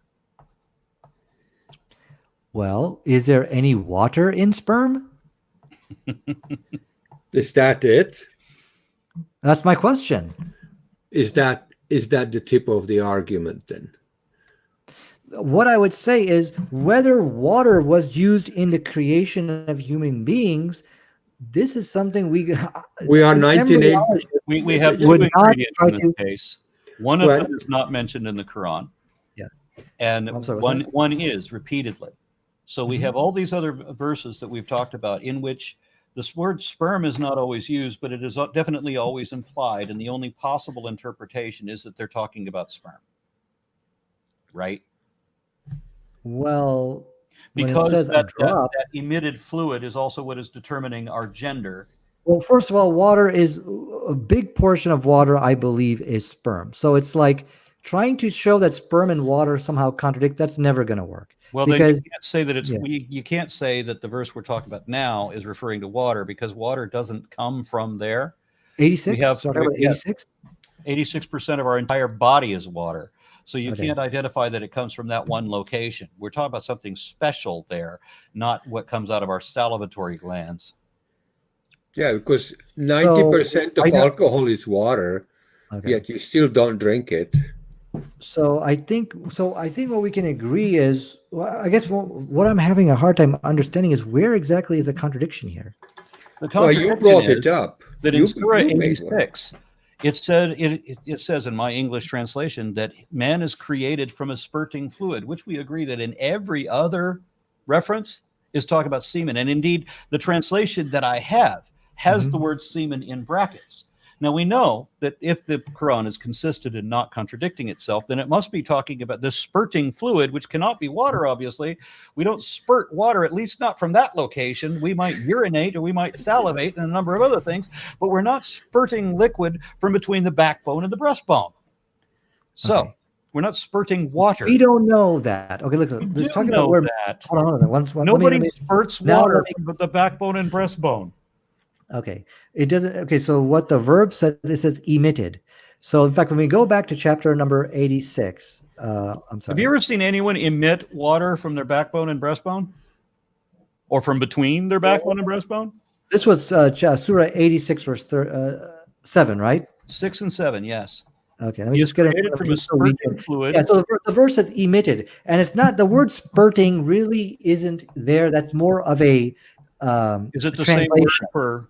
Yeah. For So there is no way sperming? you can prove or disprove this. That when the human being was created, when he was just when the sperm meets the egg or something like that, that no water was used. It is impossible to But we're prove or not talking disprove about what's being water. written here.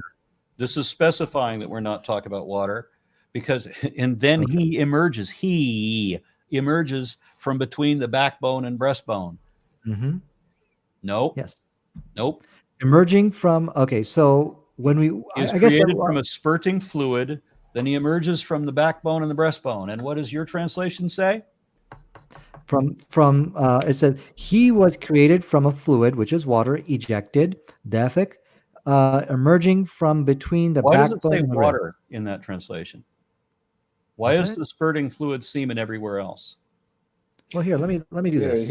I think the Quran is just using the word water for semen in this case. Okay, that's your I interpretation. don't know what the hang up on this is for. I don't know. I can't see two imams disagreeing on this. And Okay. really, we stopped here. There is no point in stopping here. That water, that emerging water in verse 6, that's semen. Okay, that's your interpretation. So if you What interpret it other that possible way, interpretation could there be? That the Quran is contradicting itself? no, I think it's just using water.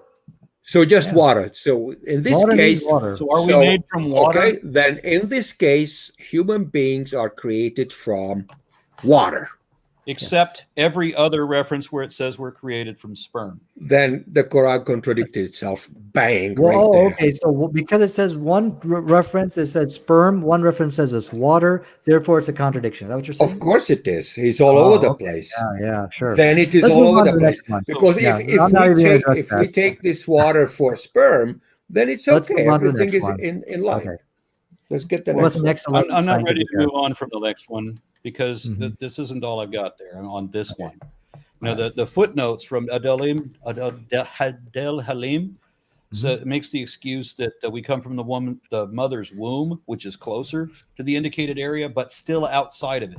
So at no point do we emerge from between the backbone and breastbone. It's factually false whether it's talking about sperm or water. It's still wrong either way. So you're saying the scientific error is that water is never used in the creation of man? Is that what you're No, I'm saying? saying that the scientific error is that we, as embryos, never emerge from between the backbone and the breastbone. Oh, yeah. If the Quran said that the embryo emerges from the backbone and the rib, then it would be wrong. But that's not what the Yeah, but Quran it says. doesn't. It says that we were spurting fluid, which is implied semen. There's that implied word that Yep, whenever you say the same implied, implication that we that, looked okay, at all of the others too. okay. You said See, you found the whenever word you, sperm for 1 out of 6. Every other one was a fluid or a liquid or something like that, which we can only interpret to be, and that you interpret to be sperm. when So it's we have the exact specifically same stated, no, I thing. don't interpret. See, I'm not interpreting. When it's specifically stated sperm, then I say sperm. But if it's not there, then I'm not going to say it. But And so when it in didn't chapter say that, 86, when it but didn't specifically say sperm, let but me, implied that it had determined our gender, you had to interpret it as sperm, and you agreed that you interpreted it as sperm. This is a recorded call, remember? right. Which verse did I interpret it as? Oh, when the word sperm was not there. Inside, it just said from a drop. Yet the interpretation was that it determined our gender. So When the interpreted sperm is not there, when the word sperm is not there, you can make assumptions on the text, and that's what I could do sometimes. But at the same time, I'll readily admit that the Quran doesn't exactly state it in there, but I just made that assumption. So Okay, I so think, you yeah. interpreted that when the interpretation already there from you is that it's determining our gender, then you interpret that fluid not specified as being sperm. You interpret That was sperm because that was actually written that the male and the female come from the sperm. There's no way you can get around that. So it's explicitly There's no way you can stated. get around this either. It's the No? same thing. Right. It's the There's same no way you can interpretation. get around chapter 86 explicitly stating it was water. You can't get around that. This was where Abdel Halim says that the excuse that we came from the mother, and he specified that we're talking about semen. So in his No, translation, that's he put okay. in That's brackets. his interpretation, but that's Yes, not granted, what the and it's text. the same interpretation that you yourself used in another Okay. verse for the same kind of reason. And Okay. then he was No, arguing I that did it's not actually use. the No, I did not embryo, do that.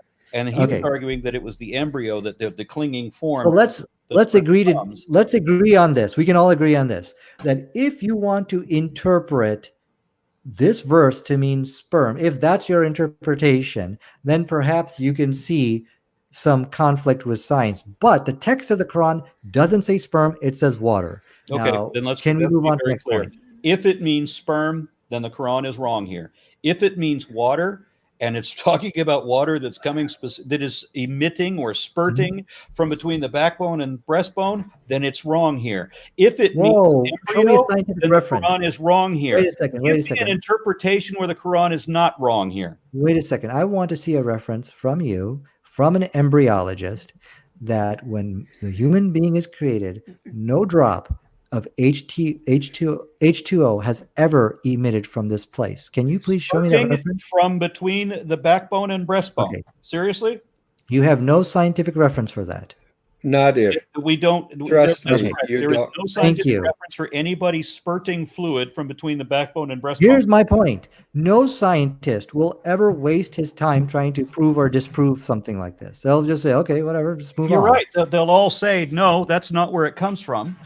Can you show it to me Clearly where not they would talking about actually water. say If that? it was talking about Well, water, where is that? if it's talking about spurting water, it wouldn't be talking about that location. Did you know, Aaron, did you know that a lot of embryologists have talked about this verse? Yes, People I've like- talked to an embryologist on these verses. Okay, what were their names and what did they say? E.Z. Myers. Is he an embryologist? Yes. You don't want to bring an PZ embryologist in Myers. here. Okay, let me see if that's true. PZ Myers. I'll prove it's true in just a minute because he's on the. I he's just on the next Googled his point I was name. about to bring up. He's a biologist, and I Yep. don't see anything about him being an embryologist. Developmental biologist, and the specificity there is that he's an embryologist. Okay, let me see. Can you show me a reference for that? Yes, I can. I can show you a video of it where he declares himself such. Okay, And if you like how the link, his I can theories provide can be that. reconciled. Okay, it looks like okay, but he's not. Oh, he's a biologist guy. He's not like he doesn't like really deal with human embryology, right? Like for us. But he deals with embryology of the various types, not just us. Do you got an embryo? Like here's my point. It looks like he just kind of dabbled in a lot of different type of topics under biology from what I'm looking at his wiki page. How no true Scotsman do we need to get? Okay, here's the thing. Here's my point. Many embryologists, people like Dr. Keith Moore, who is one of the... Keith Moore is also coming up in my next example because Keith Moore was paid off to make a misstatement in one of the apologetics for the So Quran. he was paid off. Do you got evidence for that? Yeah, because what he said was wrong. No, but you got evidence he was paid off? Well, he was paid by...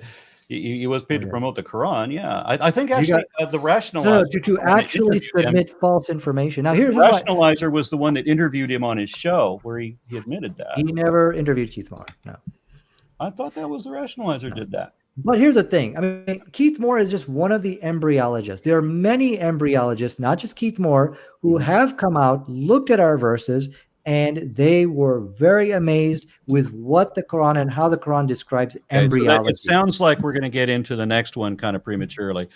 Yes. So I just want to finish my last note on this point was that, semen, it was implying that semen emerges from the chest cavity, from the organs of the abdomen, not from the testes, which of course is wrong.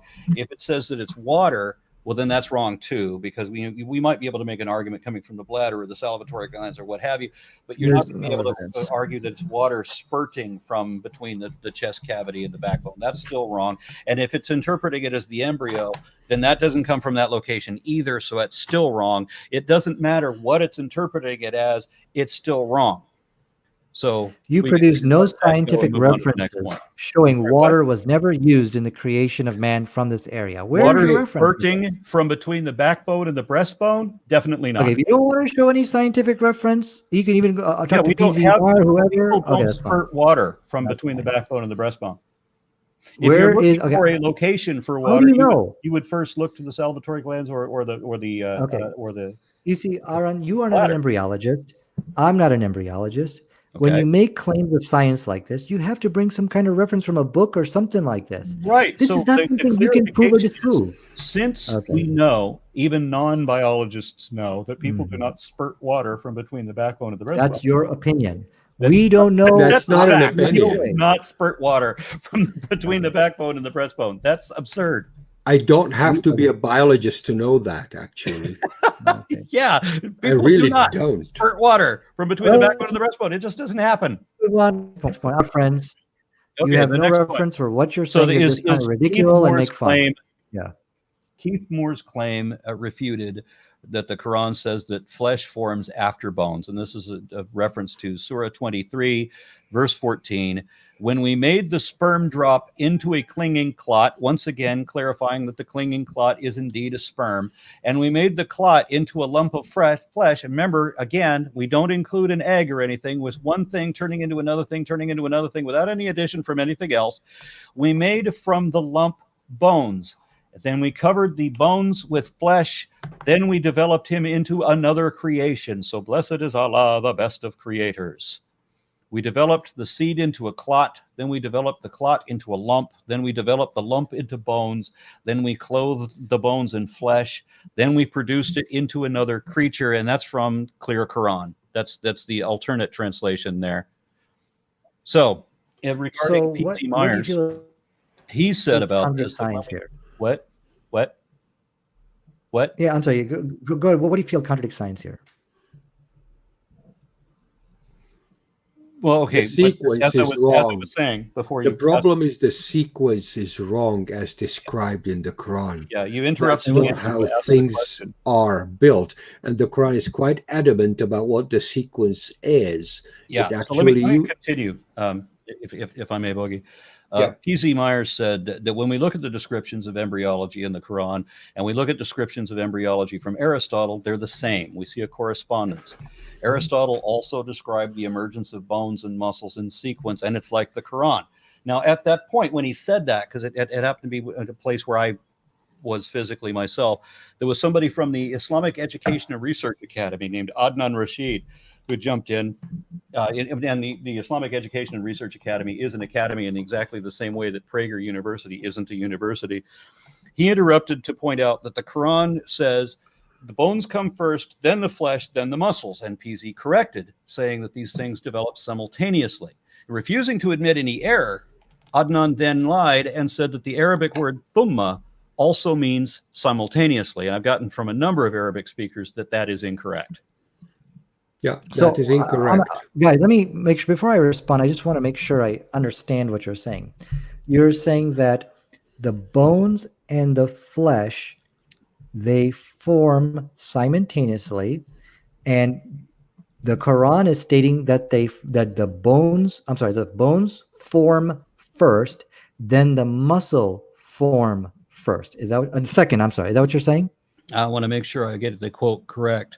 Okay. It says, where was that well, line? Let's just talk about what the Quran is stating here, as far as what you feel is the error here. Right, it is the order. I just want to make sure that I read the order correctly. Okay, sure.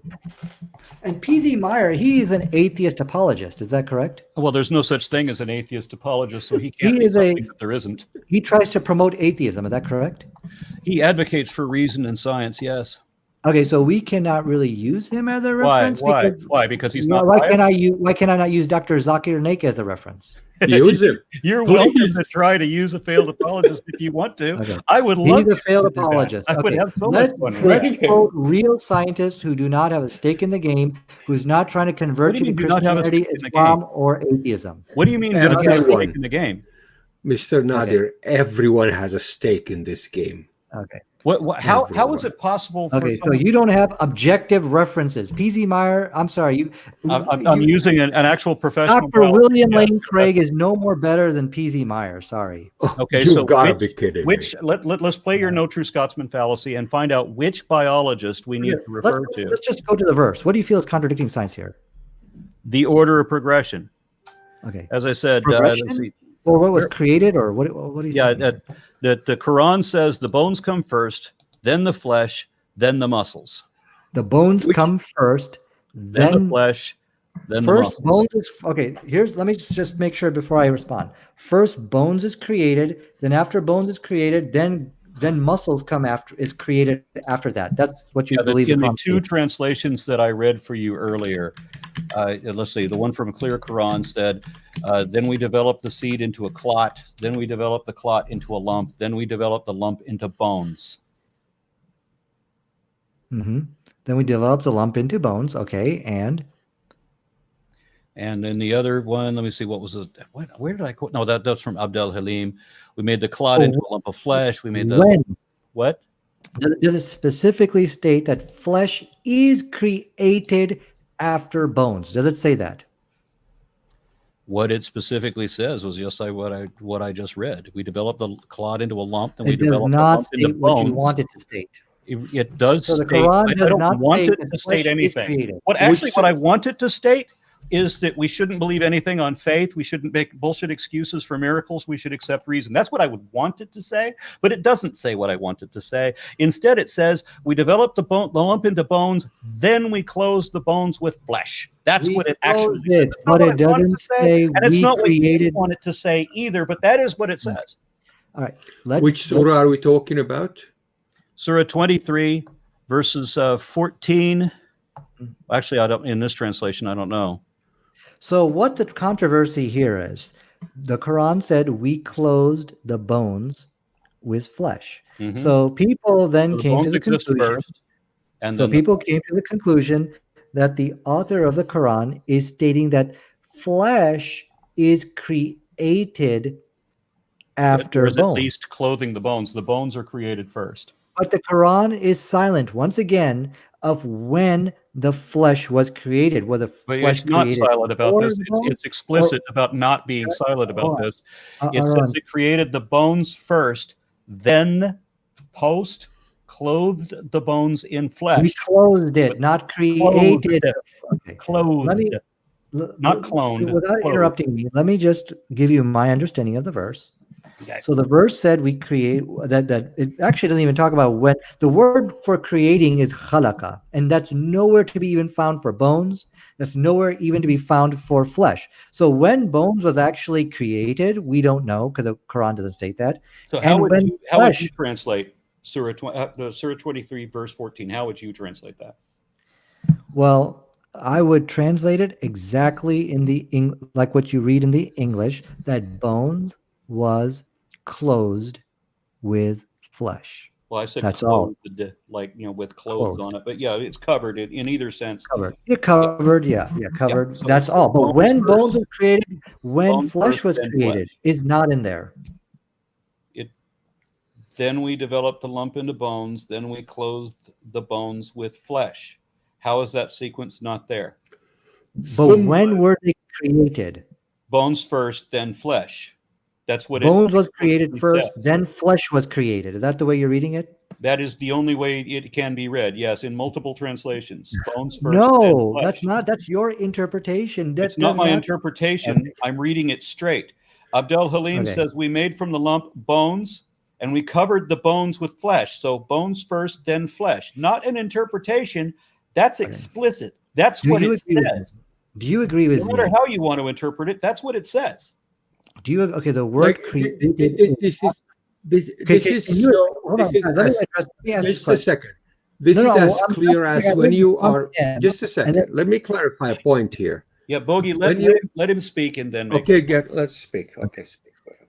You see, you agree that the word created is nowhere to be found in this verse. Just like sperm was No, nowhere I don't found agree inside on chapter 86, verse 3. I don't agree on that. It's the second word in the verse. What are you talking about? I can't agree on Show that. me because where it was if created. it shows up in the English translation, I don't know Arabic. I have to assume that they're basing it on Okay, something. I'm going to read you the Arabic on chapter 14. Okay, ثم خلقنا We're in chapter 23, right?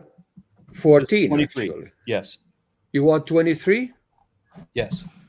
Okay, let So me go to 23. in one of them, it's in one translation they say the word developed, and in another translation they said the word made. But in both, they end with the statement that Allah is the best of creators for doing this. So it's all of this, whether it's called made or whether it's called developed, it's still a creation. Okay, let me read you 23:14. Okay, the second word is actually khalaqna. Okay, that's the very second word. The first word is thumma. So there's something happens after something. What is happening before is in verse 13, obviously, otherwise it wouldn't be verse 13. ثم جعلناه نطفة في قرار مكين. قرار المكين in this case is the womb. It couldn't be anywhere else. So there you go. After it's in the womb, then خلقنا النطفة علقة. Then he turns the nutfa into alaqa. Woman, just a qarar makin, nothing else. Okay? فَخَلَقْنَا الْعَلَقَةَ مُضْغَةً. That's a lump. Okay? So then we create the alaqa into a mudgha. Okay? And then فَخَلَقْنَا الْمُضْغَةَ عَظْمًا. And then this mudgha creates bone. This is as if you are making omelette, and this is the sequences of the recipe. You have to get the egg out of the bone, you have to break the bone, and then you have to put the egg in the pan. Otherwise, it's not going to be an omelette. Okay, فَكَسَوْنَا الْعَظْمَ لَحْمًا ثُمَّ أَنشَأْنَاهُ خَلْقًا. Okay? خَلْقًا آخر فَتَبَارَكَ اللَّهُ أَحْسَنُ الْخَالِقِينَ, because he's the best. Okay? Except he gets the sequence wrong. That's the problem. That's why P.Z. Myers stepped into the argument and said, no, that's not how the embryo builds up.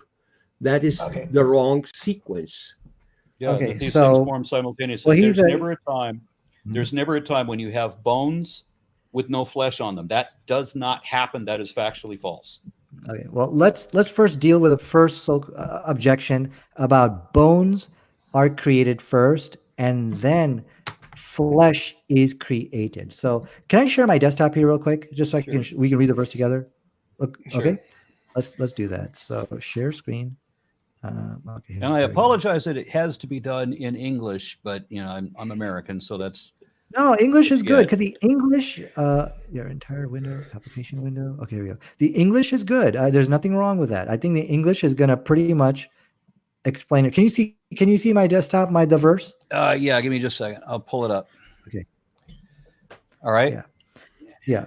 So now, now we can look at my screen and it can say here, so we see that as a. I can't read that. It's so small, but I mean, I'm on the same web page. So which? Let me make it bigger. No, well, it doesn't matter. It doesn't matter because it's on my screen. It's still going to be small. Which surah and verse are we looking at? Is it verse 14?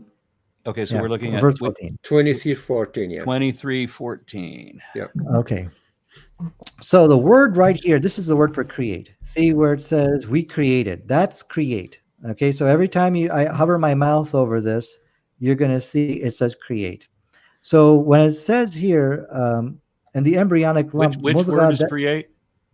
Is khalaqa right here. See that? We create. Hold on, I got to change screens to go see what you're highlighting. Which word? Which word in English is the word create in this translation? We made. Then we made or we created. We made. Okay, so that's create. Okay. Yeah. So it does talk about. So what I'm saying here, it talks about we created. Then we created the something which clanged into something which is like a lump of flesh. Okay. And then we made. Then we created mudgha. Then we created that lump of flesh into bones. Okay, great. So then we closed the bones with flesh. So you don't really need to go to the Arabic, but so the question is using the word flesh over here. Now, flesh can be anything. It can be muscles. It could be anything. It could be cells. It could be anything. I guess it could be anything in this sense, because we know that there's never a point when there's bones that are not covered with flesh. We know that never happens. Okay, hold on. That's a different objection. Lahm in this case is actually meat, just like water. This is meat. Okay. So let me continue. And so when we look at the word flesh over here, which is lahm, which is meat, whatever. Exactly. We do not find anywhere in the text when it was created. Can you confirm that? When it is created? No, I can confirm the opposite, because in order to cover bones with flesh, you have to have bones, and it says that. It actually does say that you have the bones, and then you made from the lump bones, and we covered the bones with flesh. So bones first, then flesh. Yeah, every translation, that's how it says. Doesn't mean create. Do you understand that? Does the word create even matter here? We have bones, and then we cover the bones with flesh. God. Oh my gosh, yeah, words matter. Why are you arguing the wrong point this whole time? So we have bones. Whether you say made or whether you say developed, doesn't matter. So you have bones, and then you cover the bones with flesh. No, that does not happen, ever. So this is yet another time that the Quran turned out to be wrong. Wait a second. We're talking about two different objections here. The No, first we're not objection, which talking I'm dealing with. Wait, Boraz, let me finish. I can only respond to one guy at a time. The first objection is you stated that the Quran stated that flesh was formed or created after the bones are formed, but the text doesn't say that. It only talked about this clothing thing, which I don't know what it means when it's like clothing. I guess we could, I guess, How probably can you guess. close? How can the you objection, close? The objection, Okay. once again. Here we go again. Here we go again. The Quran does not explicitly state that flesh. Let's interpret it as muscles. We could maybe it's a good one or whatever it is was created. It should be muscle, yeah, but it doesn't really matter. The objection was okay. And it doesn't say when this flesh was created. Where does it say it was created? The complaint, once again, if I could get this out, was from the apostate prophets list, and this was that flesh forms after bones, and that is in every translation. Say it was formed after bones. He's wrong. Look at the text.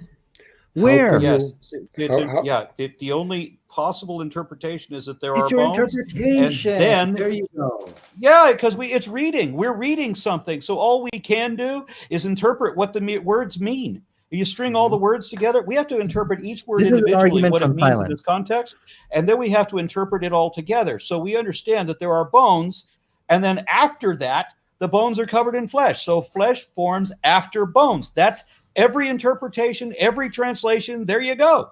No, that's your interpretation. Let me give you my. Wait a second. Why do you guys get to? No, I'm dying to hear this. What is your interpretation? Okay, my interpretation is exactly what the text states, which it states that we closed the bones with flesh, but when the flesh was created is not stated in the text. When it was it made at the same time that the bones were made? They could have been made simultaneously. Then once they've been made, then we closed the bones with flesh. So all of that this is another argument from silence. It is so clear from this text that not an argument from silence. Guys, don't interrupt me, guys. When we talk about flesh, it never stated khalaqa, which is a word right here. We created. When it was created, when it was made, is nowhere in the text at all. Now, if you want to interpret it because it said sakana, we clothed the bones as flesh. Therefore, I think this was created first, and then this was created. That's your own interpretation, which the text of the Quran doesn't state. Just like the text of the Quran doesn't state in the backbone, the text of the Quran doesn't state most of what you guys are saying. Let's understand this verse like the 7th century Arabs would understand it, okay? Because they the ones who wrote it. Go ahead. Because it's in Arabic and they would be understood in Arabic. Okay? So let's understand it like Muhammad would have understood it, okay? Because there is no other interpretation. Wait a second. We're not going to play that game because now we're not playing that game. This is not a game. You are doing damage control because you cannot find what you want explicitly in the text. As I have shown you, when the flesh is created, is nowhere in the text. So I did show that. We're just going to have to agree to disagree then, because I've shown all these contradictions. I've shown all these errors in the Quran, and you've tried to find an excuse that didn't work, and you tried to accuse us of fallacies we didn't use. But I'm sorry if your failed arguments failed. That doesn't mean you get to declare victory. I'm sorry, you don't. You lose. You're done. My point. Every translation agrees with me. Sorry, we're done. That's it. I win. I don't, because of translations. Oh no, actually, I'm reading the translation. It doesn't matter what translations. It doesn't matter. You read it in the original Arabic. It still works. It still makes the point I said it did. Now, what I'd like to do at this point, I had another one that I wanted to address today, and that was going to go back to visiting Adam and Eve, because we can actually apply science to that, but we'll save that for the next time. Sure. If you notice, all of these had a link. Now, I went through a apostate prophets list of things, and there was a lot of things I didn't want to touch yet because I haven't read them yet myself. But almost all of these, except for I think chapter 23, almost all of these I had already read, and so I'd already made notes about them on my own, so I could address those, and they were all related to sperm and embryological development and all that sort of thing. And the one that I hadn't read was the one that me and PZ had already talked directly with the IERA about that. So I thought, well, this is all related, so we can cover that in all one block. Next time around, I will have another block of things that are all related. I don't know yet if we're going to talk about, the firmament and the sun and the moon and everything. I'm tempted to do that, but I really want to, because that's the real meat, I think, and we want to save that for last. So I think I'm going to be covering some other things, and I'll probably include Adam and Eve in the next time. Now, in the meantime, for right now, you'd mentioned, and I'm actually curious to hear this, you had mentioned in the last talk that we had about Surah 7, you said that you had scientific evidence of the Quran. And I just want to caution you that I was raised in a Mormon household, and the apologetics that I heard for Mormonism were mirrored by Muslim sites arguing the almost exact same sort of things in declaration of their faith. The same kind of archaeological finds, the same kind of weird prophetic claims, the same kind of things about, well, if it was precisely on this longitude, and if you draw the line to this other thing, it exactly matches that number. And so this could only be true if Mormonism was true. That's the kind of arguments we get. So that's the same kind of vacuity that I'm going to expect from you. And I want you to understand that before we start. Well, what I can promise you is I'll bring you the same standard, the same clarity of the issue about the flood. The flood was local in the Quran. It is not. It's not a worldwide flood. It's not, because it declares all people to be the heirs of. It declares the Saudis to be heirs of Noah. Quran doesn't say that. But anyways, well, we did go over how the Quran does say that. We'll agree to disagree again. I think that the problem here is the biggest disagreement, I think, which we have over here is I have an expectation for the Quran to explicitly state certain things. And then what happens is we look at the text and it doesn't explicitly state that, but you're like, but that's just the best interpretation, and you have to be dumb if you don't interpret it that way. And that's the crux of your argument. Well, we know that in that one line it can't be referring to water. That's clear. Okay. That's certain. We know that. It's that's your interpretation. Okay, and it wouldn't matter if it's talking about water or sperm or embryo. However you interpret it, it's still wrong. Every way to Sunday, it's still wrong. That's not true. So there's not a right way. Many Muslim scholars about this. I've shown them. Look, the verse is actually talking about water, but all these internet trolls like Apostate Prophet, they're turning it into sperm. But the internet troll, he's going to be delighted to hear that. Yeah, of these. That's why he's chicken to come here today. Oh, except that he contacted me a few days ago when he found out that you were talking smack about him, and he asked to be on the show. But when I told him that we were doing it Sunday at this time, he lamented that he's on an airplane right now. Otherwise, he would be here because he asked me for a special invitation to be involved in this show. Let's have a fair debate. Let's have a fair debate between him and I will. I'm not going to make any arrangements or agreements for him. If he wants to be on this podcast, I'm happy to have him on this podcast, but I'm not going to make any promises on his behalf. He will speak on his behalf. All right, that's fine. That's fine. I will confirm with him. I think he's running. I think he's feeding you a lot of crap. But I will email him and I will confirm. In this episode, haven't we? Well, look, I don't want to do any put downs and all that because again, I could return the favor. I don't want to go there. I don't honestly think you can. I think you're writing checks you can't cash right now. So the issue which I think there's a problem here is, my response to all of these alleged claims is the same thing. That's not what the text of the Quran states. But then there's this going back to. So yeah, it's not explicit over and over in the again. text. That's what it was. And we're going to do more later, but right now I want to hear about your scientific evidence for the Quran, because it's getting kind of late. It's like almost 4 o'clock over here. Let's pick it up for another time. Yeah. Sincerely, and this is going to sound weird, thank you, Nadir, for being on here. I genuinely enjoy, and I mean this with all sincerity. Your conduct has been, I think, appropriate, and I appreciate it, and I want you to understand that I really, really mean that. Okay? I'm better than Matt Slick, that's for sure.